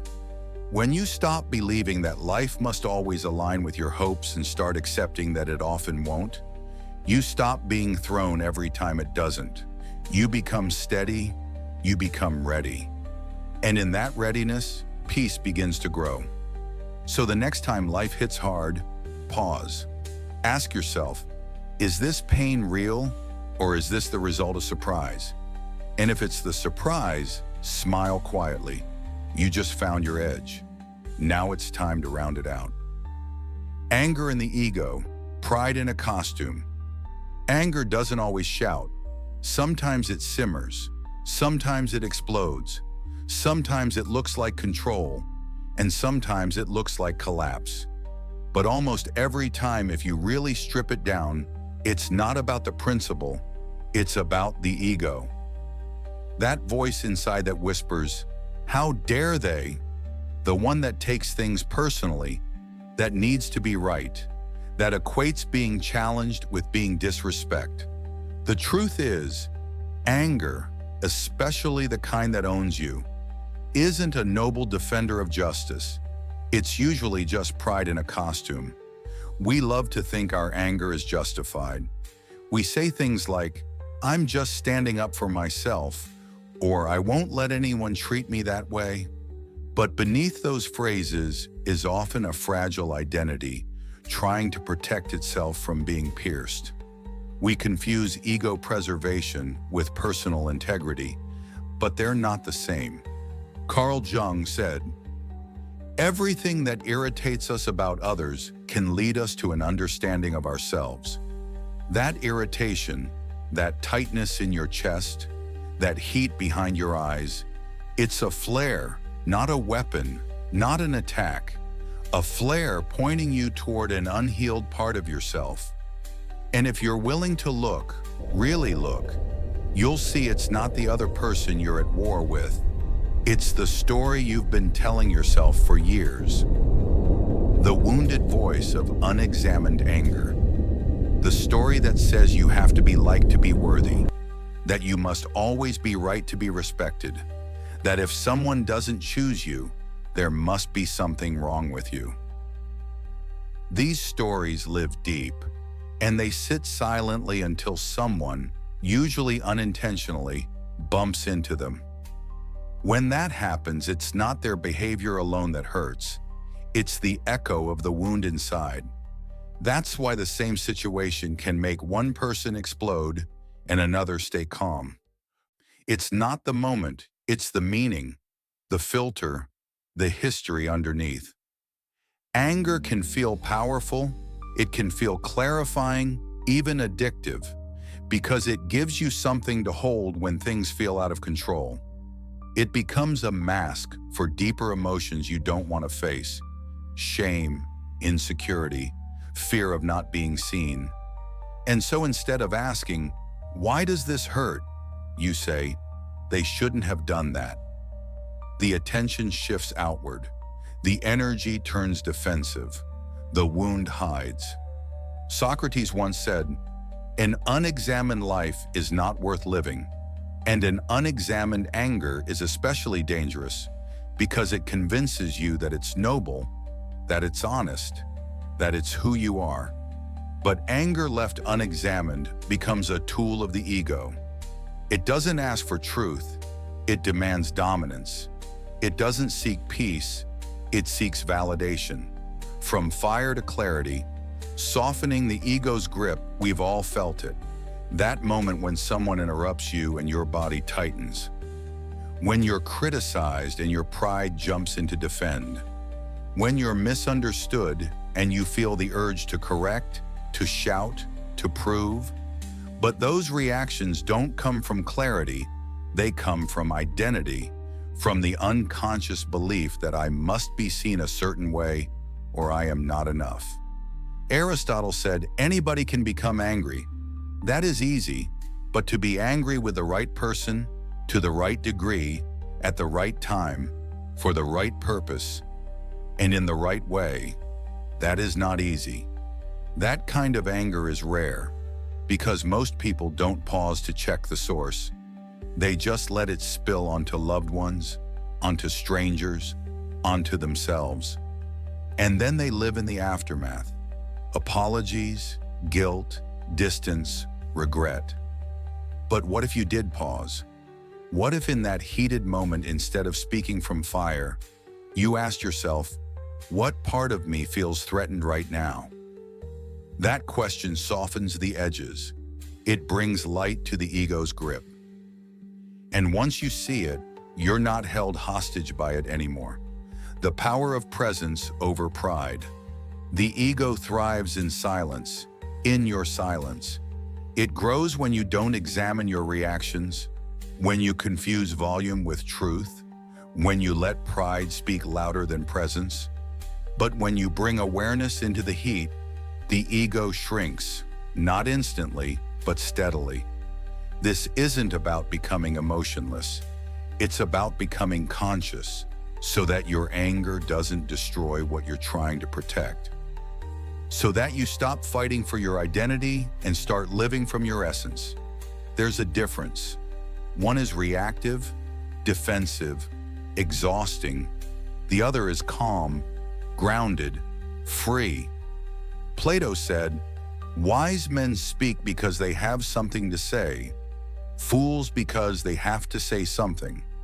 When anger rules you, you have to say something. You feel compelled to defend, to prove, to explain. But when you're grounded in truth, you can speak only when it serves peace. You can stay silent, not out of weakness, but out of power. Radiating stability, and here's the paradox. The less you act from ego, the more people feel your strength. You stop chasing validation and start radiating stability. You stop needing to win arguments and start owning your energy. People feel safer around you, not because you're passive, but because you're not explosive, because your calm is real. So when anger comes, and it will, don't fight it, don't shame it, just slow it down, peel it back. Ask yourself, what am I protecting right now? What belief about myself feels at risk? And then breathe, because that breath, that's where you take your power back. You won't always get it right. You'll snap sometimes. That's okay. Growth isn't perfect, but every time you choose reflection over reaction, you rewrite the script. You become less controlled by pride, more anchored in truth. The quiet power of stillness. Most people think power is loud, that it looks like dominance, quick words, sharp comebacks, that if you don't speak up immediately, you've lost the moment. But real power, deep, grounded, unshakable power, often looks like stillness. Not because you have nothing to say, but because you're strong enough to wait. Because you've realized that silence isn't weakness, it's wisdom. In the space between reaction and response, there's a door. Most people rush right past it. Something gets said, emotions rise, and the mouth opens before the mind catches up. But when you pause, when you say nothing and feel everything, you enter that door. That's where awareness lives. That's where you stop being driven by emotion and start observing it. Carl Jung once said, "Until you make the unconscious conscious, it will direct your life, and you will call it fate." The sacred pause is how you begin making the unconscious conscious. It's how you step outside the automatic programming, the defensiveness, the insecurity, the ego, and ask, what's really going on in me right now? Discernment and freedom, that one breath, that one beat of silence, tells you more than 1,000 words ever could. It shows you where your wounds are, where your triggers live, where your values begin and your pride ends. It reveals whether you're about to speak from clarity or from fear, whether what you're about to say is helpful or just habitual. We live in a culture that idolizes speed, quick replies, instant opinions, but wisdom doesn't rush. Truth doesn't shout, and the people who've mastered themselves the most aren't the ones with the best arguments. They're the ones who can hold silence without needing to fill it. Aristotle said, "Knowing yourself is the beginning of all wisdom." But self-knowledge doesn't arrive in the middle of an emotional storm. It comes in the stillness, in the pause, in the choice not to lash out just because something stung. When you feel everything without reacting to all of it, you gain access to something most people never touch: discernment. You learn the difference between pain and truth, between urgency and importance, between what needs to be said now and what's better left unspoken. Peace over rightness. Sometimes the most powerful thing you can do is not defend yourself. Not because you're surrendering, but because you no longer need every moment to prove something. You're not building your identity on reactions anymore. You've outgrown that. You'd rather be at peace than be right. You'd rather be aligned than be loud. Socrates reminded us, the greatest way to live with honor in this world is to be what we pretend to be. And most of us pretend to be strong. But strength isn't in dominance, it's in discipline, in the ability to hold your energy, to observe the chaos without becoming it, to stay grounded even when your emotions beg you to speak. This doesn't mean you suppress how you feel. It means you feel more, not less. You feel deeper, because when you don't rush to react, you finally hear the full message your emotions are trying to send. You realize that the anger is protecting something vulnerable, that the sadness isn't weakness, it's longing, that the anxiety is pointing to where you still seek control, and you can sit with all of it without judgment. This is emotional sovereignty, the ability to respond from awareness rather than react from conditioning. Cultivating presence in the beautiful part. That pause grows stronger every time you choose it. Every moment you decide to wait, to breathe, to feel without responding, you're strengthening a muscle. You're retraining your nervous system. You're becoming a calmer, more powerful version of yourself. One who can weather storms not because they don't hurt, but because you're no longer swept away by every wave. Plato said, "Wise men speak because they have something to say, fools because they have to say something." The sacred pause gives you time to discover which one you're about to be. And if you wait long enough, if you let the emotion pass through fully, you'll notice something remarkable. What felt like urgency often fades. What felt like injustice often softens. What felt like an emergency often turns out to be just another test of your presence. Saying nothing doesn't mean you do nothing. It means you choose what comes next, rather than letting emotion choose for you. That's real freedom. That's what separates those who are owned by their reactions from those who own their responses. Your inner landscape, growth and liberation. So the next time your emotions rise, pause, say nothing, feel everything. Let the moment show you who you really are underneath the impulse. Let it teach you about your patterns, your growth, your inner landscape. Let the silence speak louder than your ego. Because your true power doesn't come from what you say, it comes from what you don't need to say. The mirror facing inward, it's easy to point the finger outward, to say they disrespect you, they triggered you, they made you feel small. The mind does it so quickly, so naturally. Someone rolls their eyes, interrupts you, forgets to include you, and instantly the blame lands outside. But what if the discomfort you feel in those moments doesn't actually come from them? What if the mirror isn't facing outward at all? What if it's turned inward? What if the reflection you're reacting to is your own? It's not them, it's what they awakened in you. Carl Jung said, "Everything that irritates us about others can lead us to an understanding of ourselves." That irritation, that tightness in your chest, that heat behind your eyes, it's a flare, not a weapon, not an attack. A flare pointing you toward an unhealed part of yourself.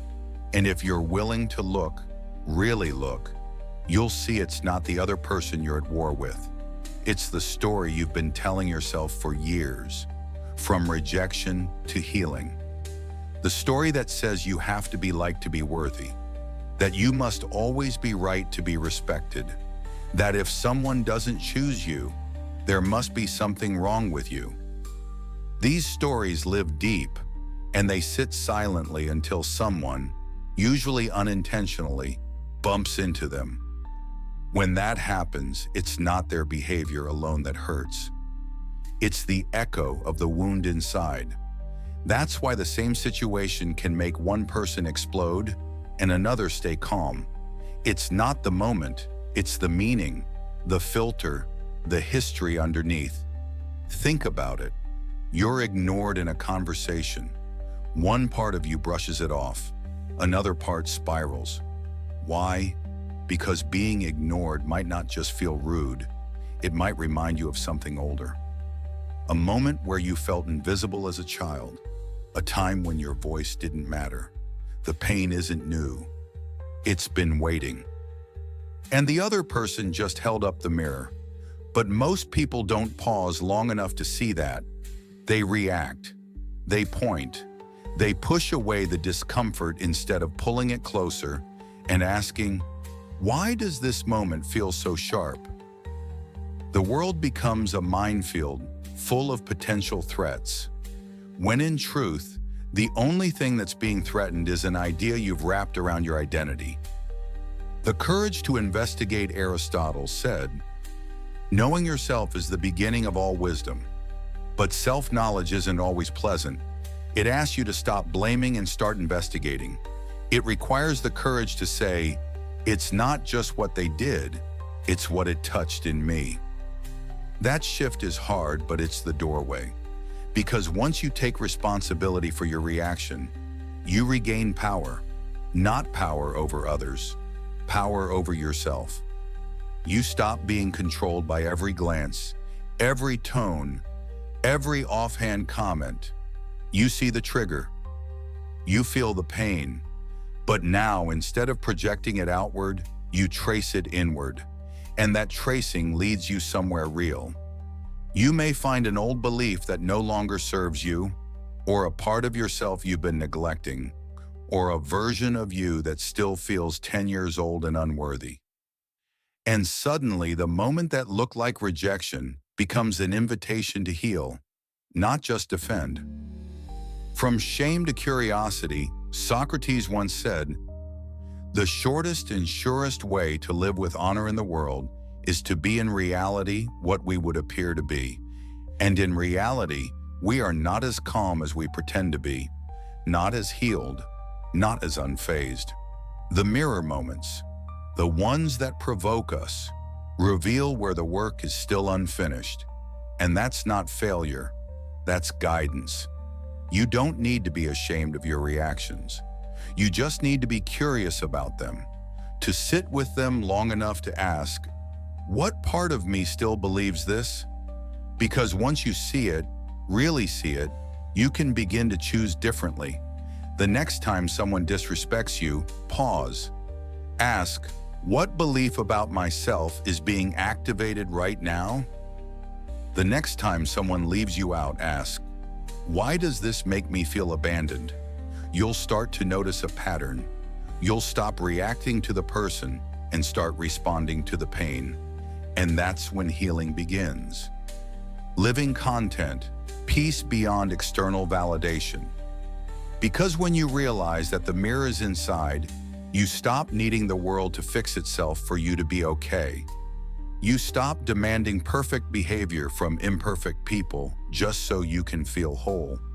You no longer require constant reassurance, constant agreement, constant validation. You understand that the world will keep reflecting, and your job is to keep looking. Plato said, "The greatest wealth is to live content with little. That includes needing little from others to maintain your peace." When your sense of stability comes from self-awareness, not external behavior, you become far more resilient, far more grounded, far more present. And when you live like that, people notice. Not because you tell them, but because you stop reacting like someone desperate to control the narrative. You stop fighting shadows. You stop chasing apologies. You let people be who they are, and let those moments teach you about who you are. So the next time someone shows you something uncomfortable, don't just flinch and walk away.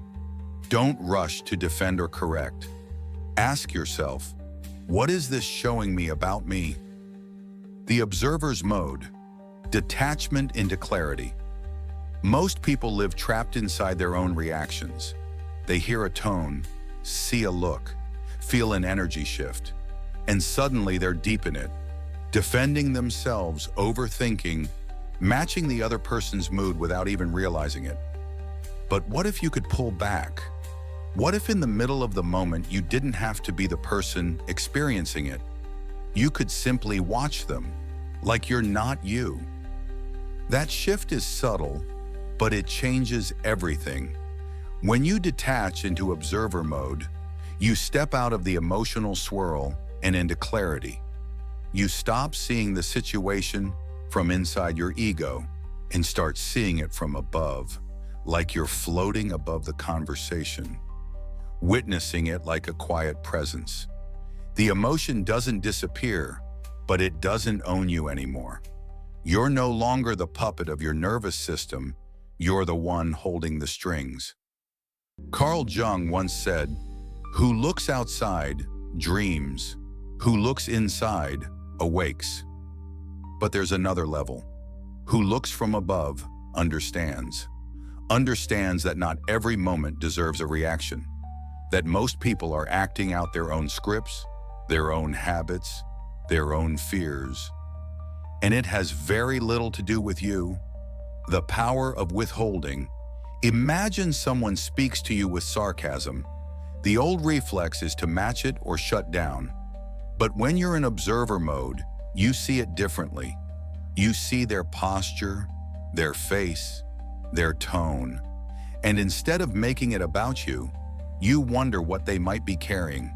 You're not cold, you're just still. You don't absorb, you observe. You watch their behavior unfold like it's happening in a movie. And you realize you don't have to get pulled into their storm. That's presence.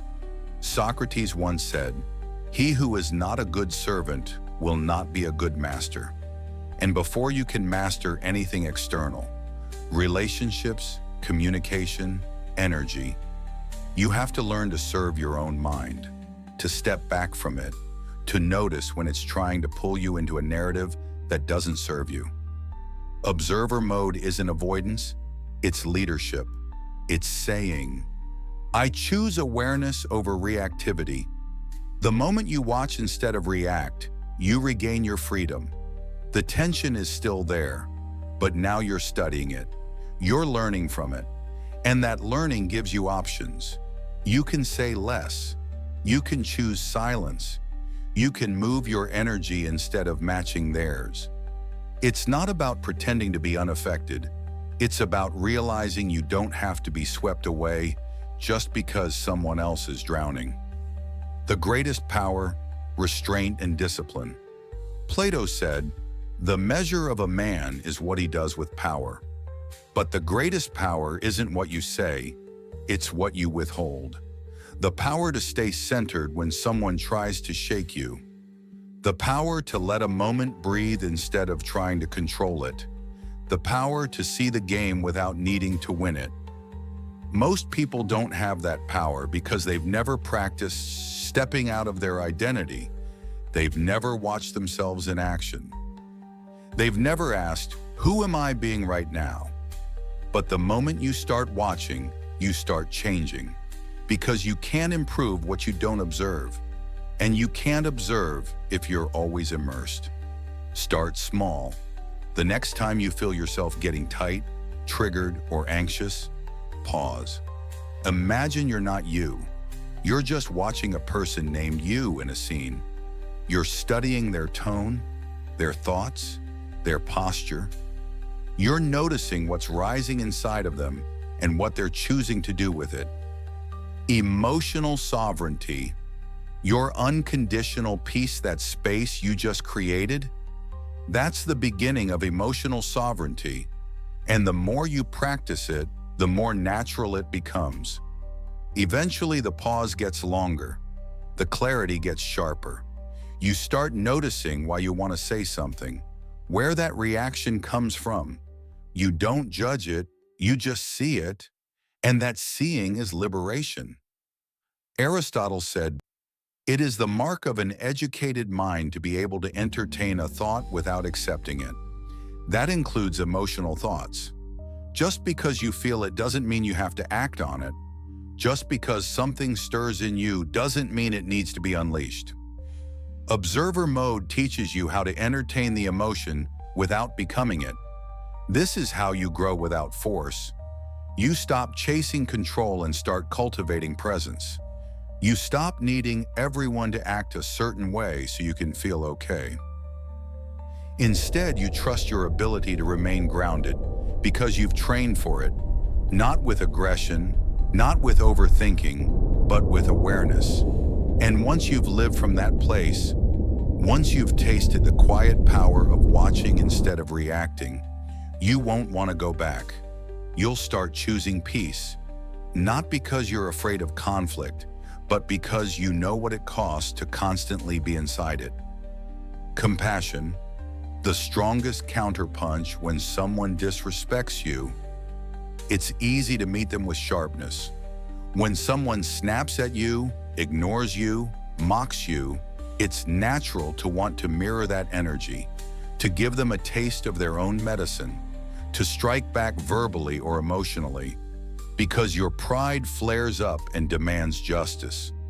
But what if I told you that the strongest counterpunch isn't anger or revenge? It's compassion, not the soft, overly sentimental kind, not pity, true compassion, the kind that sees through the surface behavior and asks, what must they be carrying to act this way? It doesn't mean you excuse bad behavior. It doesn't mean you let people walk all over you. It means you refuse to join them in their pain. You see it clearly for what it is. And instead of reacting, you rise above it. Because once you understand that most people's cruelty isn't born from power, but from suffering, you stop seeing enemies and start seeing wounds. Meeting pain with clarity. Carl Jung once said, "Everything that irritates us about others can lead us to an understanding of ourselves, but it can also lead us to an understanding of them." That bitterness you see in someone's tone, it probably didn't start with you. That coldness, that arrogance, it's usually a shield, something they learned to wear a long time ago. Maybe when someone hurt them, maybe when they decided never to be vulnerable again. And now it's hardened into their personality. You happened to be there when the wound showed up, but that doesn't mean it's about you. When you see someone lash out, ask yourself, is this strength or is this pain wearing armor? That one question shifts your entire posture. Suddenly you're not reacting, you're observing, and that observation gives you space.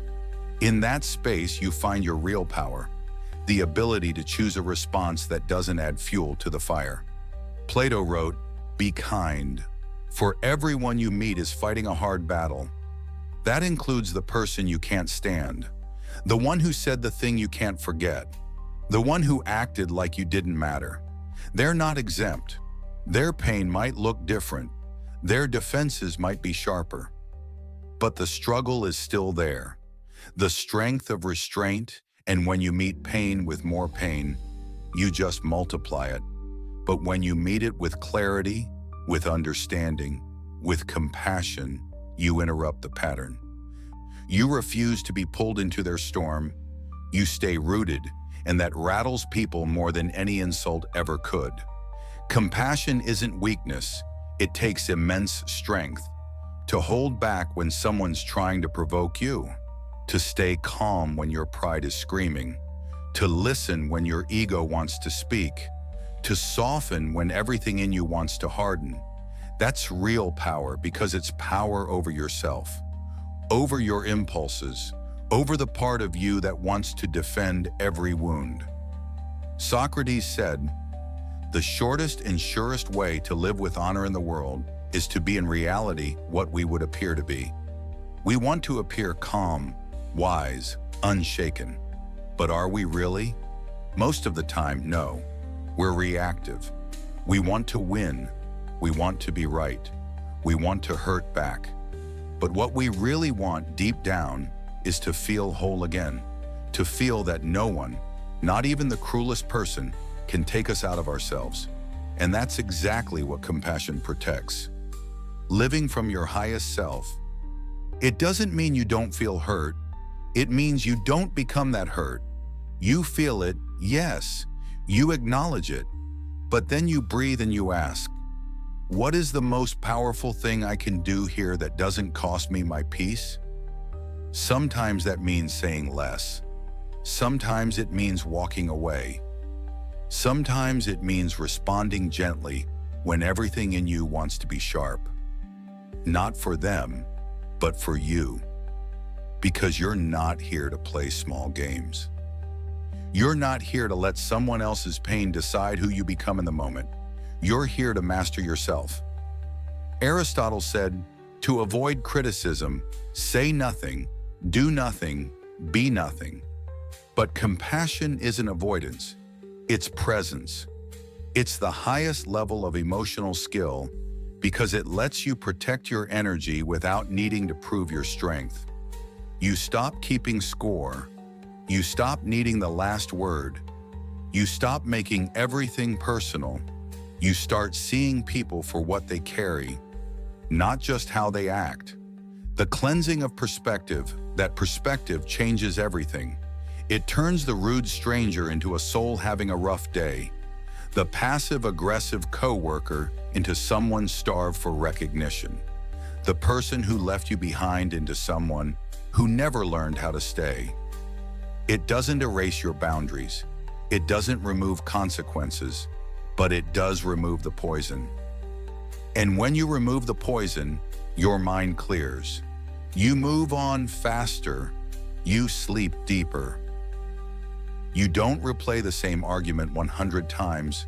You don't build imaginary speeches in the shower. You're free, not because they changed, but because you did. Compassion is the ultimate counterpunch because it puts you in control of your voice, of your energy, of your narrative. It reminds you that you don't have to be anyone else's reflection. You can be your own light. The choice of peace over rightness. There's something in you that wants to correct them. You hear the lie, the misunderstanding, the subtle jab, and a part of you tightens. You want to set the record straight. You want to defend your name, your choices, your truth. And it feels like if you don't speak, if you don't respond, you're somehow agreeing or worse, surrendering. But what if you let them be wrong and let it mean nothing? That's where peace begins. Most of us think that being right equals strength, that when someone misjudges us or twists a story, it's our responsibility to correct it, to stand up and speak our truth at all costs. But often the cost is much higher than we realize. Our time, our energy, our calm, our sleep. We trade peace for being right, and we never stop to ask if it was even worth it. The illusion of understanding. Carl Jung once said, "People will do anything, no matter how absurd, to avoid facing their own soul." That includes arguing over things that don't need resolution. That includes obsessing over misunderstandings that don't actually impact your life. That includes chasing the illusion that if they just understood, you could finally rest. But peace doesn't come from being understood. It comes from understanding yourself enough to know you don't need to be. We've all had moments where someone misrepresents us, tells the story in a way that puts them in the right and us in the wrong. And immediately the mind starts building a case, gathering receipts, rehearsing speeches. But all of that lives inside the same wound. The belief that our worth depends on their version of the truth. It doesn't. The clarity of non-acceptance. Aristotle said, "It is the mark of an educated mind to entertain a thought without accepting it." The same goes for criticism, for assumptions, for opinions thrown your way that miss the point entirely. You can hear them, even hold them in your mind for a moment, and choose not to accept them. Not because you're afraid of conflict, but because you've finally reached a level of inner clarity where not everything deserves a response. Letting someone be wrong about you is not weakness, it's strength in its most silent form. It says, "I know who I am, and I don't need your agreement to feel real." That doesn't mean you never speak up. It means you choose when to speak based on purpose, not pride. You stop responding to bait. You stop explaining yourself to people committed to misunderstanding you. You stop begging for fairness in conversations that were never about truth in the first place. Your life is the most powerful correction. Socrates taught that strong minds discuss ideas, average minds discuss events, weak minds discuss people. When you engage in endless correction and defense, you often get pulled into that last category, discussing people, including yourself, in ways that go nowhere. But when you rise above the need to be right, you enter a quieter place, a clearer place, a higher place. And from there, something remarkable happens. The world becomes lighter. You realize that not everyone needs to like you, that not every story needs correcting, that sometimes the most powerful thing you can do is nod, say nothing, and keep walking. Not out of indifference, but out of discipline, because you know what peace costs. And you're no longer willing to trade it for the illusion of control. Let them think you're arrogant. Let them believe you were wrong. Let them paint you however they need to justify their own narrative. You don't have to carry their version of you into your next chapter. You don't have to waste hours reshaping a story that wasn't even true to begin with. Unshaken by noise, Plato said, "Opinion is the medium between knowledge and ignorance." And most of what people think about you is just that. Opinion, filtered through their pain, their projections, their limited view. You don't need to argue with opinion. You just need to live your truth so fully, so freely, that your life becomes the answer. That's the most powerful kind of correction. None at all. Just peace, just presence, just showing up again and again, aligned with your values, regardless of the noise around you. Because if you need them to agree with you in order to feel stable, your peace will always be at risk. One conversation, one post, one sideways look, and you're spiraling again. But if you can let them be wrong and let it mean nothing, You walk through life unshaken, not cold, not detached, just clear. The truth doesn't need to shout, not catching the insult. The art of non-absorption. Most people treat every insult like a fastball thrown straight at their chest. They catch it instinctively, grip it tightly, examine it, and then carry it around for the rest of the day, sometimes the rest of their life. But what if you didn't have to catch it at all? What if when the words came flying, sarcasm, judgment, passive aggression, you simply let them fall? No need to block it. No need to dodge. Just watch it pass by and hit the ground with a quiet thud. Useless, powerless, empty. That's the visualization. Someone says something cruel, sharp, designed to poke at you. And instead of reaching for it, you imagine it floating right past your energy field, untouched. It lands behind you like a dropped pebble. You keep walking. You didn't absorb it. You didn't react. You didn't let it in. You just didn't catch it. Unavailable for what doesn't serve you. This sounds simple, but it takes practice. Because for most of us, insults don't just land on the surface. They pierce.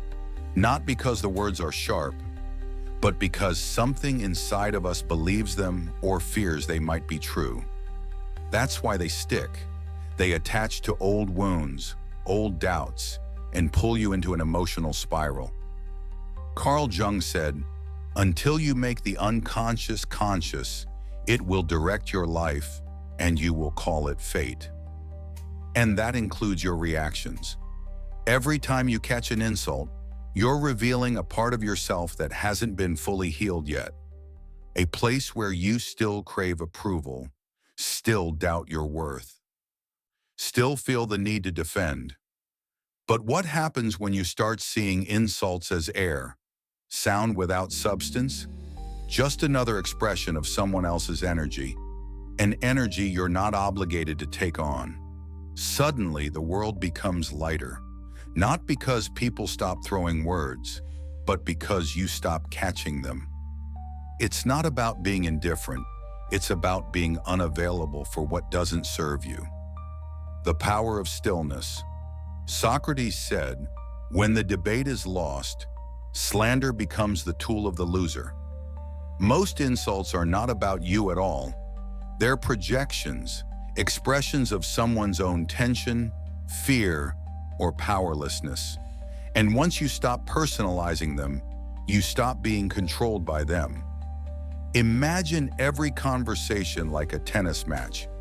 You don't have to swing at every ball that comes your way, especially when the ball is covered in venom. Sometimes the most powerful move is no move at all. Just let the ball bounce past you. Let the insult fall to the ground and dissolve. That kind of stillness, of inner silence, isn't passive. It's a declaration, a quiet refusal to be moved by every low vibration that passes through your space. It's you saying, "My peace isn't up for negotiation, not today." Aristotle wrote, "Anybody can become angry. That is easy. But to be angry with the right person, to the right degree, at the right time, that is not easy. So don't be quick to anger. Be quick to observe. Be quick to remember that the insult isn't about you unless you decide it is." Preserving your peace in real time. This is where visualization becomes a tool. When the words come, picture them physically. Watch them float toward you like paper birds. You don't have to swat them. You don't have to analyze them. Just let them fall. Watch them lose momentum and flutter to the floor. Unnoticed, unclaimed. And here's the magic. The more you practice this, the more naturally it happens. Over time, insults lose their power, not because you're numb, but because you're awake. Awake to who you are. Awake to what's real. Awake to the fact that your energy is too valuable to be spent reacting to things that don't even belong to you. That's what this visualization trains you to do. Preserve your peace in real time. You become the mountain that doesn't move when the wind blows, not because you're stubborn, but because you're grounded. Grounded in the truth that not every word deserves your attention, not every opinion deserves your engagement, not every judgment needs to be corrected. Let people be who they are. Let them speak from their pain if they must, but don't catch it. Don't turn their noise into your problem. Let it fall. Emotional dumbbells. Training for strength. Most people want to be emotionally strong, but only in theory. They love the idea of being calm, grounded, unbothered. But when the trigger actually shows up, a late reply, a disrespectful tone, someone cutting them off in traffic, all of that imagined strength disappears, and they don't see it, but they're wasting the best opportunities life gives them to train. You don't build emotional strength by avoiding discomfort. You build it by facing small triggers every single day and choosing not to flinch. Think about the body. You don't grow stronger muscles by sitting still. You grow them by doing something that challenges them. Resistance, strain, effort. The process isn't always comfortable, but that discomfort is where growth begins. The same is true for the mind, and even more true for the emotions. Rewiring your emotional reflexes. Your triggers are your emotional dumbbells. Every time someone irritates you and you don't react, every time you feel that flash of anger or jealousy or fear, and you breathe through it instead of feeding it, you are rewiring your nervous system, you are retraining your emotional reflexes, you are building endurance where there used to be panic, space where there used to be impulse. Carl Jung said, "Everything that irritates us about others can lead us to an understanding of ourselves. But it can also lead to mastery if you choose to work with it. If you choose to treat life as a gym and your emotions as the muscles you're here to strengthen." Most people live in emotional reaction. Something happens. They respond automatically. No pause, no awareness. Just a cycle. Trigger, reaction, regret, repeat. And they wonder why they feel drained all the time. It's because they've never trained their emotional body. They're walking through life unconditioned, letting every bump, every tone, every delay knock them out of rhythm. The freedom of emotional precision. But once you start training with your triggers, everything changes. You stop taking things personally, not because you become numb, but because you become precise. You can feel the emotion rise, observe it, and choose what to do with it. That choice, that strength, that self-ownership, that's freedom. Let's say someone cuts you off in traffic. That moment, heart jumps, breath tightens, is a rep. Not for your arms, but for your awareness. You can honk, curse, spiral, or you can inhale. You can remember that this is your training. That the other person is just a stranger you'll never meet again. But your reaction, that stays with you, that shapes you. Multiply that moment by 100 tiny moments a day, and you have your emotional gym. That coworker who interrupts you, rep. The text you expected but didn't get, rep. The slow Wi-Fi, the spilled coffee, the passive-aggressive comment, rep, rep, rep. And with each one you get stronger, not by force, but by choice. Not by pretending it doesn't bother you, but by staying conscious in the middle of it. Using triggers as training partners. Socrates said, "The secret of change is to focus all of your energy not on fighting the old, but on building the new." So don't waste time fighting every trigger. Don't obsess over the fact that you got annoyed or felt disrespected or lost your patience. Instead, ask, how can I use this? How can I let this be the rep I needed today? Emotional mastery isn't about never being triggered. It's about using your triggers as training partners. And that means you stop avoiding hard conversations. You stop ghosting situations that make you uncomfortable. You stop blaming the world for not being easier. And instead, you get better at holding your ground inside it. You start to see frustration not as a problem, but as resistance you get to lift. You start to view envy not as something to suppress, but as something to examine. What is it pointing to? What can it teach me about my own unmet desires? Even sadness becomes part of the workout when you let yourself feel it fully without letting it run your decisions.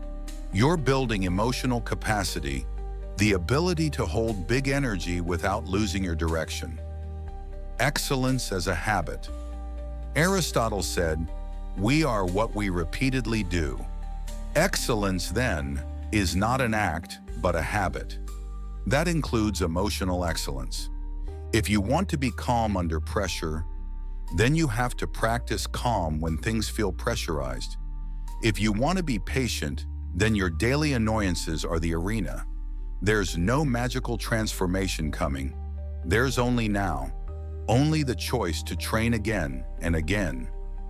This kind of training rewires your brain. Your nervous system becomes less reactive. Your breathing deepens. Your default response slows down. And you start to feel something you may not have felt in a long time. Space. Space between stimulus and response. Space to choose something higher than your past patterns. Space to decide who you're becoming, moment by moment. And that space, that's your evolution. Most people spend their entire lives avoiding discomfort, dodging triggers, escaping anything that pokes at their wounds. But you're not here for avoidance. You're here to grow. And that means walking toward the tension, not with fear, but with purpose. Shaped by life, not punished. Let your triggers teach you. Let them expose your edges. Let them show you the parts of yourself still holding onto old beliefs, old insecurities, old reactions. And then each time you feel that familiar spark of irritation, of pride, of panic, pause. See it as a bell ringing at the start of a new set. Your moment to lift, your moment to choose, your moment to become who you say you are. This is emotional strength, quiet, steady, built in the moments no one sees. Because no one applauds when you pause instead of snapping. No one throws you a parade for staying silent when you could have erupted. But those are the reps that count. Those are the moments that build the emotional body you need to carry everything else. So train with your triggers. Life's not punishing you, it's shaping you. Speaking from wisdom, not wounds. Most people believe in speaking their truth. We're told not to bottle things up, not to let people walk all over us. Express how you feel, they say. Don't let it fester. And yes, there's truth in that, but not the whole truth. Because there's another kind of expression that doesn't liberate you. It leaks from you. It's not healing, it's harm disguised as honesty. That's what happens when you speak from the wound, not the wisdom. From the ache, not the understanding. There's a time to speak, but there's also a time to wait.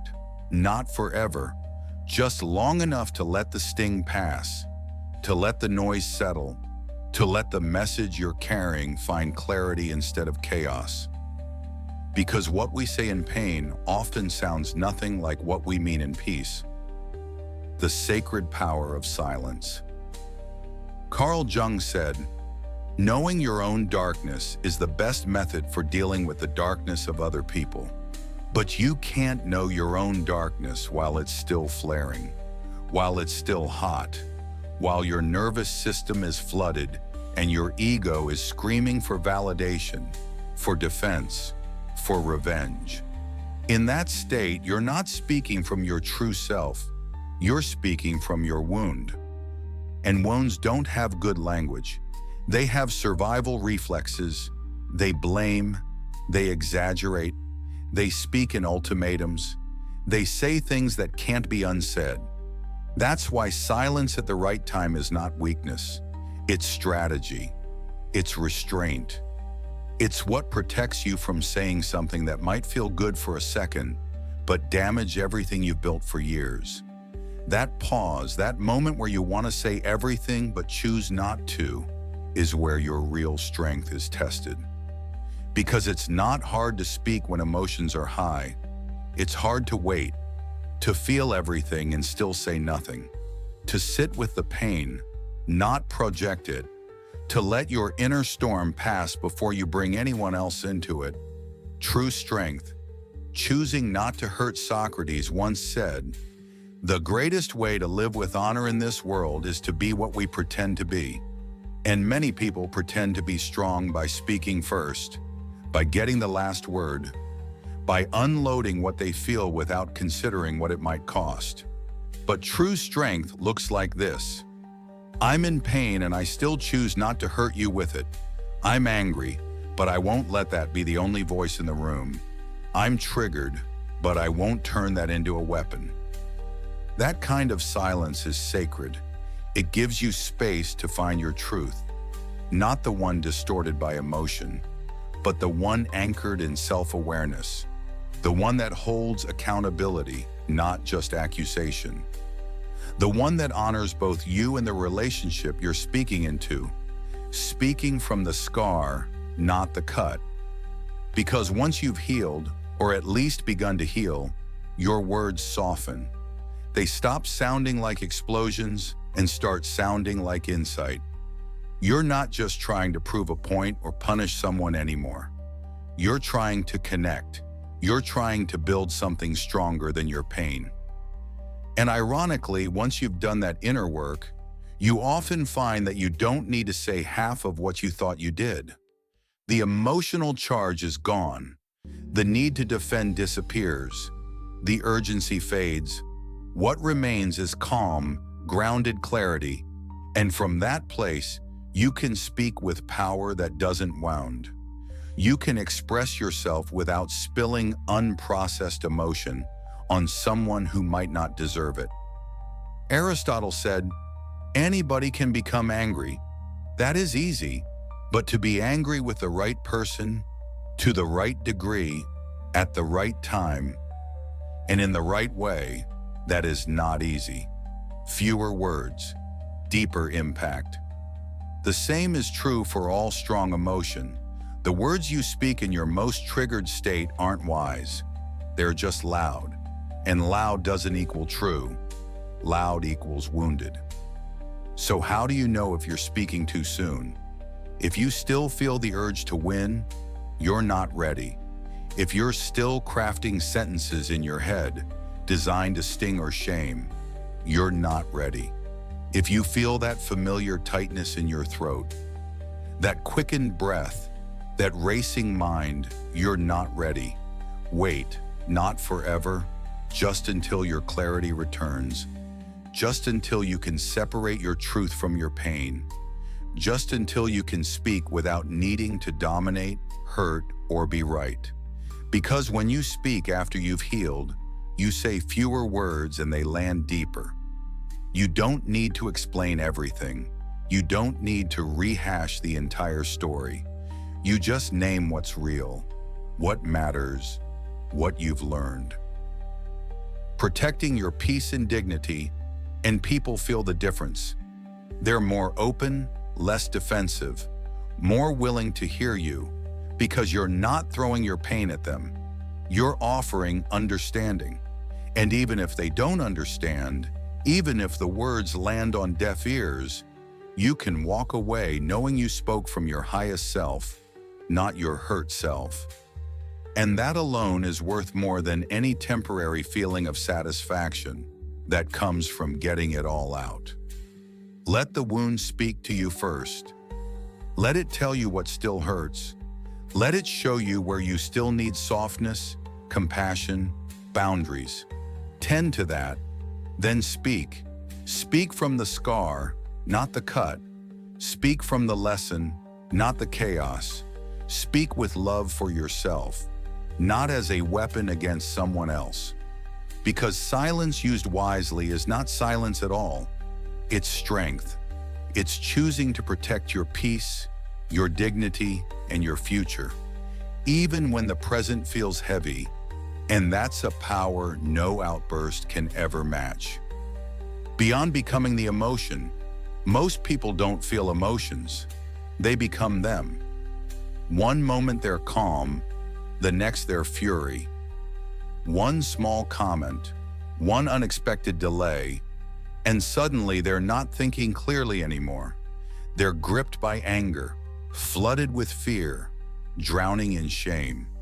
The emotion becomes the lens. It distorts everything, and they forget the most important truth in that moment. You are not the emotion. You're the one watching it. That difference between being the feeling and observing it is the line between chaos and clarity, between being dragged around by every thought and standing still in the middle of the storm. Carl Jung said, "Until you make the unconscious conscious, it will direct your life and you will call it fate." Emotions are part of that unconscious current. They rise without warning, surge through your system, and unless you've practiced awareness, they use you. You become their puppet. Your voice, your posture, your choices driven not by wisdom, but by whatever raw feeling took over your system. Feelings are visitors, but feelings are not facts. They're visitors. They show up, they speak, they leave. And if you can learn to pause, even for a breath, you create space between you and the feeling. In that space, you reclaim your role. You remember that you are not anger. You are not fear. You are not the ego screaming to defend itself. You are the observer, the one behind the thoughts, the one who can choose not to react. Socrates said, "Know thyself." But how can you know yourself if you're constantly merged with whatever mood is present? Self-knowledge begins with separation, with stepping back, not to disconnect, but to see, to notice the story. Your emotion is telling without blindly believing it. Let's say anger rises. It feels urgent. It tells you that someone crossed a line. It demands action now. But if you wait just a few seconds, if you don't move, don't speak, don't lash out, you begin to notice the anger isn't you. It's just energy, a defense mechanism, a flare from some part of you that felt threatened. And when you don't obey it immediately, it loses power. You feel it, but it doesn't control you. The power of disidentification, fear, works the same way. It creeps in with whispers of what might go wrong. It tightens your chest, speeds up your breath, fills your head with disaster. But even fear, when observed, weakens. The act of naming it, there's fear, pulls you into presence. You become the watcher, and the watcher is always calm, because the watcher knows that no emotion lasts, that all feelings, like clouds, pass through the sky of your awareness. And you're not the cloud, you're the sky. Aristotle said anyone can become angry. That is easy, but to be angry with the right person, to the right degree, at the right time, that is not easy. What makes it possible is disidentification. That's the superpower. To be able to say, I feel anger rising, but I am not that anger. That shift gives you choice, and choice is what transforms reaction into response. You stop being pulled around like a puppet. You start guiding your behavior with intention. This doesn't mean you suppress how you feel. You don't deny the emotion. You welcome it. You feel it deeply, but you don't become it. You don't build your identity on it. You let it flow through, not root in. Treating emotions with curiosity, think of it like a fire alarm going off. The emotion is the alarm, Loud, urgent, impossible to ignore. But you don't grab a hammer and start smashing things. You investigate. You look for the source. Is there a real fire or just some smoke? That's how you begin treating emotions with curiosity instead of compliance. Every time you choose to observe instead of react, you get stronger, more centered, more free. You stop walking through life as a slave to your moods. You become consistent, steady. People feel the difference in your energy. You're not so easily rattled, not so easily provoked, not because you don't feel, but because you don't let feelings define you. Plato wrote, "The first and best victory is to conquer self, and you conquer self not by force, but by awareness, by noticing the exact moment when emotion wants to take the wheel, and calmly, quietly choosing to keep your hands on it instead." Your evolution, space to choose. This is not easy work. It takes practice, patience, discipline. But with each moment of disidentification, you get closer to emotional sovereignty, the state where you no longer need the world to be perfect for you to be okay. Because now your peace doesn't depend on external harmony, it depends on inner separation between you and the storm. You are not the anger, you are not the fear. You are not the ego shouting for control. You are the one watching it all unfold, with quiet power and the ability to decide what comes next. The final frame, mastering your calm. The world won't go quiet just because you found your peace. People will still cut you off mid-sentence. They'll still talk behind your back, misread your intentions, fail to apologize, choose ego over honesty. Life will still throw things you didn't plan. Late nights, early calls, broken trust, sudden losses. The noise won't stop. The chaos won't dissolve. But if you've mastered what we've been building toward, you won't shake. Because the point was never to change the world. The point was to change how you move through it. Most people live in a constant state of emotional turbulence, bouncing between triggers like a pinball. They believe they need the world to be different, kinder, quieter, more predictable, for them to feel okay. So they try to manage everything outside themselves, clinging to people who agree, avoiding situations that might sting, chasing control like it's the only way to stay afloat. But what if you didn't need to control the waves? What if you just learned how to stand still inside them? Trained, not triggered. Carl Jung said, "I am not what happened to me. I am what I choose to become." And in this frame, the final one, you become untouchable. Not because nothing touches you, but because it no longer owns you. You don't become the noise. You don't match every mood in the room. You don't swing wildly from high to low based on someone else's words. You stay centered, quiet inside. That's the power of all the inner work, of watching, detaching, disidentifying. You begin to live not as a reactor, but as a responder. And the difference is everything. Reacting is fast, defensive, emotional. It's driven by fear or pride or unexamined pain. Responding is slow, deliberate, conscious. It comes from presence, not panic. The quiet confidence of wisdom, and once you live from response, the world starts to look different, not because it changed, but because you did.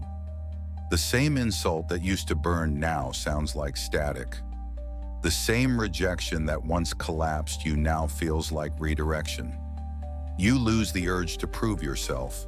You no longer need to win arguments or control outcomes.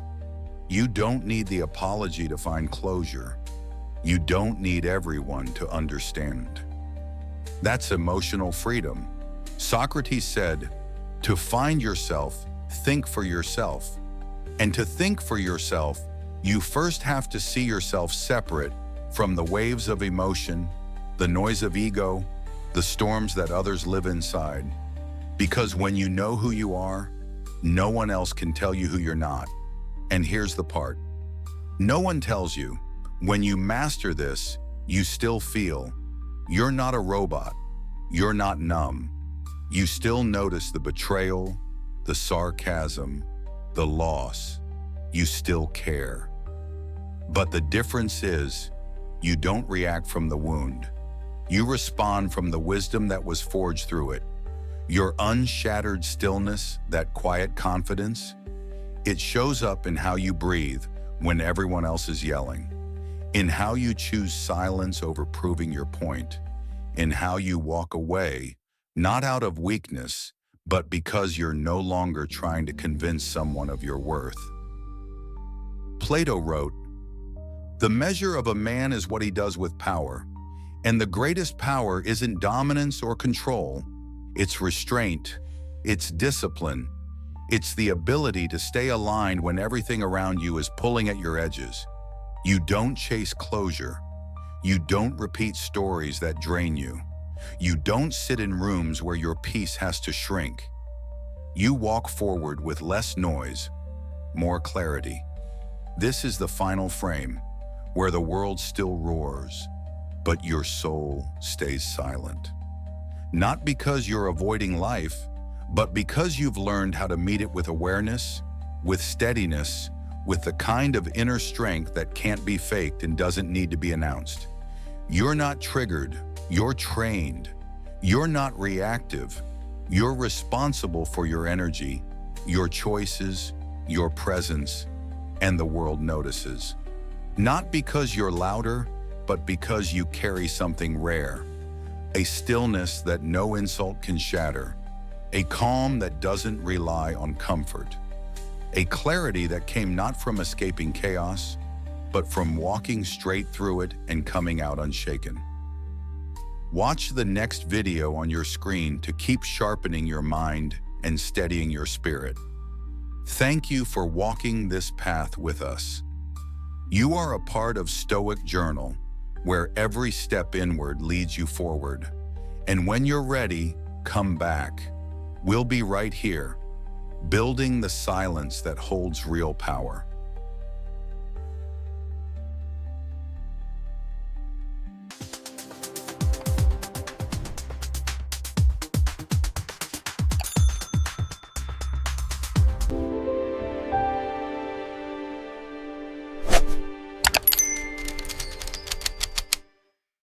Thank you for watching and walking the Stoic path with us. Don't forget to subscribe, like, and share to stay resilient and focused.